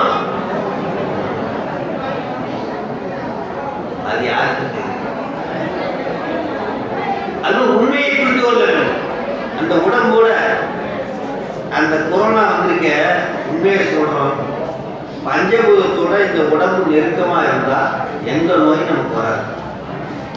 பஞ்சபூதத்தோட நெருக்கமாக இருக்கும். தரையில படுக்கவே கூடாது. நல்ல 1.5 அடி உயரத்தில் ஒரு கட்டில் செய்யும். இந்த கட்டில் மேலாம் படுக்க, தரையில படுத்தா ஆகாது. சொந்தக்கார உடம்பு அதுக்குரிய உடம்பு தானே, மண்ணு தானே. மண்ணில் போடு நோய் வரும். 1.5 அடி உயரம் சரி போனா போது அந்த இயற்கை காத்தலும் ஆகவே ஆகும். ஏசி மட்டும்தான் எனக்கு ஆகும். சரி பச்சை தண்ணி வந்து ஆக கொதிக்க வச்சு வீணாக்கிற இப்படி எதை எடுத்தாலும் இயற்கைக்கு மாறாக செய்கின்றோம். காப்பாற்ற வேண்டிய அந்த சகோதரன் யாரு? உடம்பு சகோதரன் பஞ்சபூதம். அவனை விட்டு தூரமா நெருங்காம தூரமா போக போக எல்லா நோயும் வந்து அதை உணர்த்துறது தான் அருநோய்கள் தீர திருமென்னி அணியாராது. இந்த அஞ்சில ஒண்ணு கூட நீ செய்யணும்னு வச்சுக்கோ. அஞ்சலத்தை சொல்லல, பெருமானுடைய கருத்தை கேட்கல, திருக்கோயில் போகல, சாப்பிட்றதுக்கு முன்னாடி சாமியை நினைச்சு பூ போட்டு சாப்பிடல, வெந்நீர் அணியல, அஞ்சில ஒண்ணு கூட நீ செய்யலைன்னா கடுமையான கோபத்துக்கு ஆராய்வார். செத்து பிறப்பதற்கே துணையாகி இறக்கின்றாரே. சாக வேண்டியது செத்து பிறப்பதற்கே தொழிலாகி இறக்கின்றாரே. சாக வேண்டியது பிறக்க வேண்டியது சார். இதெல்லாம் ஒரு வார்த்தை. ஏன் பிறந்தே தேடி இருக்குப்பா. நான் யார்? என் ஞானங்கள் யார்? என்னை யார் அறிவார் என்கிறார். ஒரு கேள்வி இருக்கு. நான் யார்? ஃபர்ஸ்ட் கேள்வி கேள்வி. நீ முத்தி அடைஞ்சுவார். நான் யார்? ஒரே கேள்வி. நான் யார்? புத்திக்கு போயிடும். கண்டிப்பா அதுல இருந்து ஒரு வழிகாட்டுட்டே வரும். அப்படி சிவபெருமான் இந்த ஐந்தெழுத்தை நமக்கு ஆயுதமாக்கும் திருநீற்றுடைய மதிப்பை அற்புதமாக சொல்லி அத்தனை ஆசிரியர்கள் சொல்லுவாங்க. மந்திரமாவது நீர் வாழவே சுந்தரமா துதிக்கப்படும் தந்திரமாக சமயத்தோடு செல்லுவாய் உணவங்களுக்கு ஆகவாய் ஆற்றல் அடல் விடையேறும் ஆழமாயான் திருநீற்றை போற்றி புகழ் இல்லாமல் பூசுகள் ஞானம் தேற்றி தென்னன் உடல் உற்ற தீப்பினி ஆயின தீர சாத்திய பாடல் பற்றும்.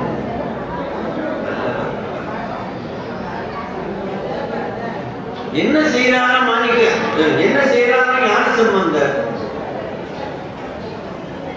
திருநீற்றுடைய பெருமையை அங்க சொல்றார். எங்க மதுரை பாண்டிய மன்னன் படுத்து கிடக்கிறான். அத்தினாத்தி சொல்றான். இன்னும் இல்லை என்ற மந்திரத்தை அமன் ஒரு பக்கம் திருநீரை பூசுவோம், என்ன ஆகுதுன்னு பார்ப்போம். நீ ஒரு பக்கம் அத்தினாத்தி சொல்ற. திருநீரை அந்த ஊர்ல இல்லை. ஏன்னா மன்னன் எவ்வளையோ மக்கள் அப்படி சாதம் செஞ்சுட்டு இருந்தா அந்த அடுப்புல இருக்கிற சாம்பல் எடுத்து வந்து விபூதியா இருக்கிறது. அந்த உடம்புல கேட்கிற அந்த வெப்பம் அப்படியே குறைஞ்சு. இன்னைக்கும் சூளை அந்த வெப்ப நோய்க்கு மருந்தாக இருப்பது திருநீர். காய்ச்சல் வந்தா திருநீர் எடுத்து குளத்து பூசும். அந்த அப்படியே இந்த சூட்டை அப்படியே வாங்கி உறிஞ்சிடும். காய்ச்சல் வந்தா திருநீர் பவர் மந்திரமாவது நீர், நம்மை காப்பது நீர். அப்படி ஒரு உறுதி பற்றோடு அந்த திருநீர் அடிக்கொள்ளணும். அப்படி அந்த வெப்ப நோயை போக்கியது திருநீர். அது மட்டும் இல்ல, எங்கெல்லாம் உனக்கு நிறைய மகாத்மா காந்தி சொல்லிட்டார். ஒரு பெண் தனியாக நடுராத்திரி 12 மணிக்கு போனா நாடு சுவிச்சப்படும். போக முடியுமா?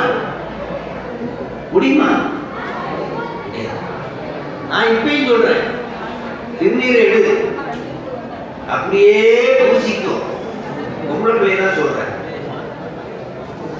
உத்ராட்ச மாலையை 2 எடுத்து போட்டு கண்ட உத்ராட்சத்தை கட்டிக்கும். நல்ல திருநீரை பூசிக்கும். ஓம் நமச்சிவாய சொல்லிட்டு நீ போய்ப்பாரு. கெட்டவன் எதிரி தீய நினைச்சு கூட அம்மா தாயே அப்படின்னு கீழே விட்டு கூட்டு ஓடிக்குவான். இல்லைன்னா அப்படியே நைஸா கலந்துக்குவான். அதை விட பாதுகாப்பு எதுவும் இல்லை.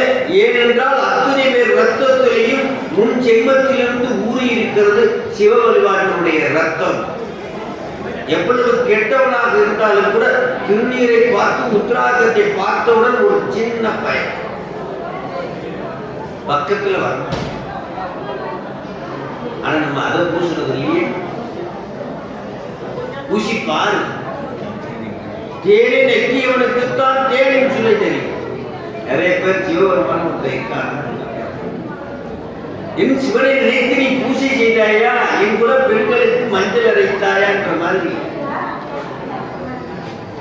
சிவனை நினைத்து பூஜை செய்தாயா, பூஜை செய்தி பார்த்து பூஜைக்க அது எப்படி நெருக்கமா வராது, ஓடி வருவாங்க. சிவபெருமான் பக்கத்தில் அங்கங்க போக மாட்டாங்க. இரும்புதல் மனத்தேனை ஈர்த்தீர்த்தி அணையான்.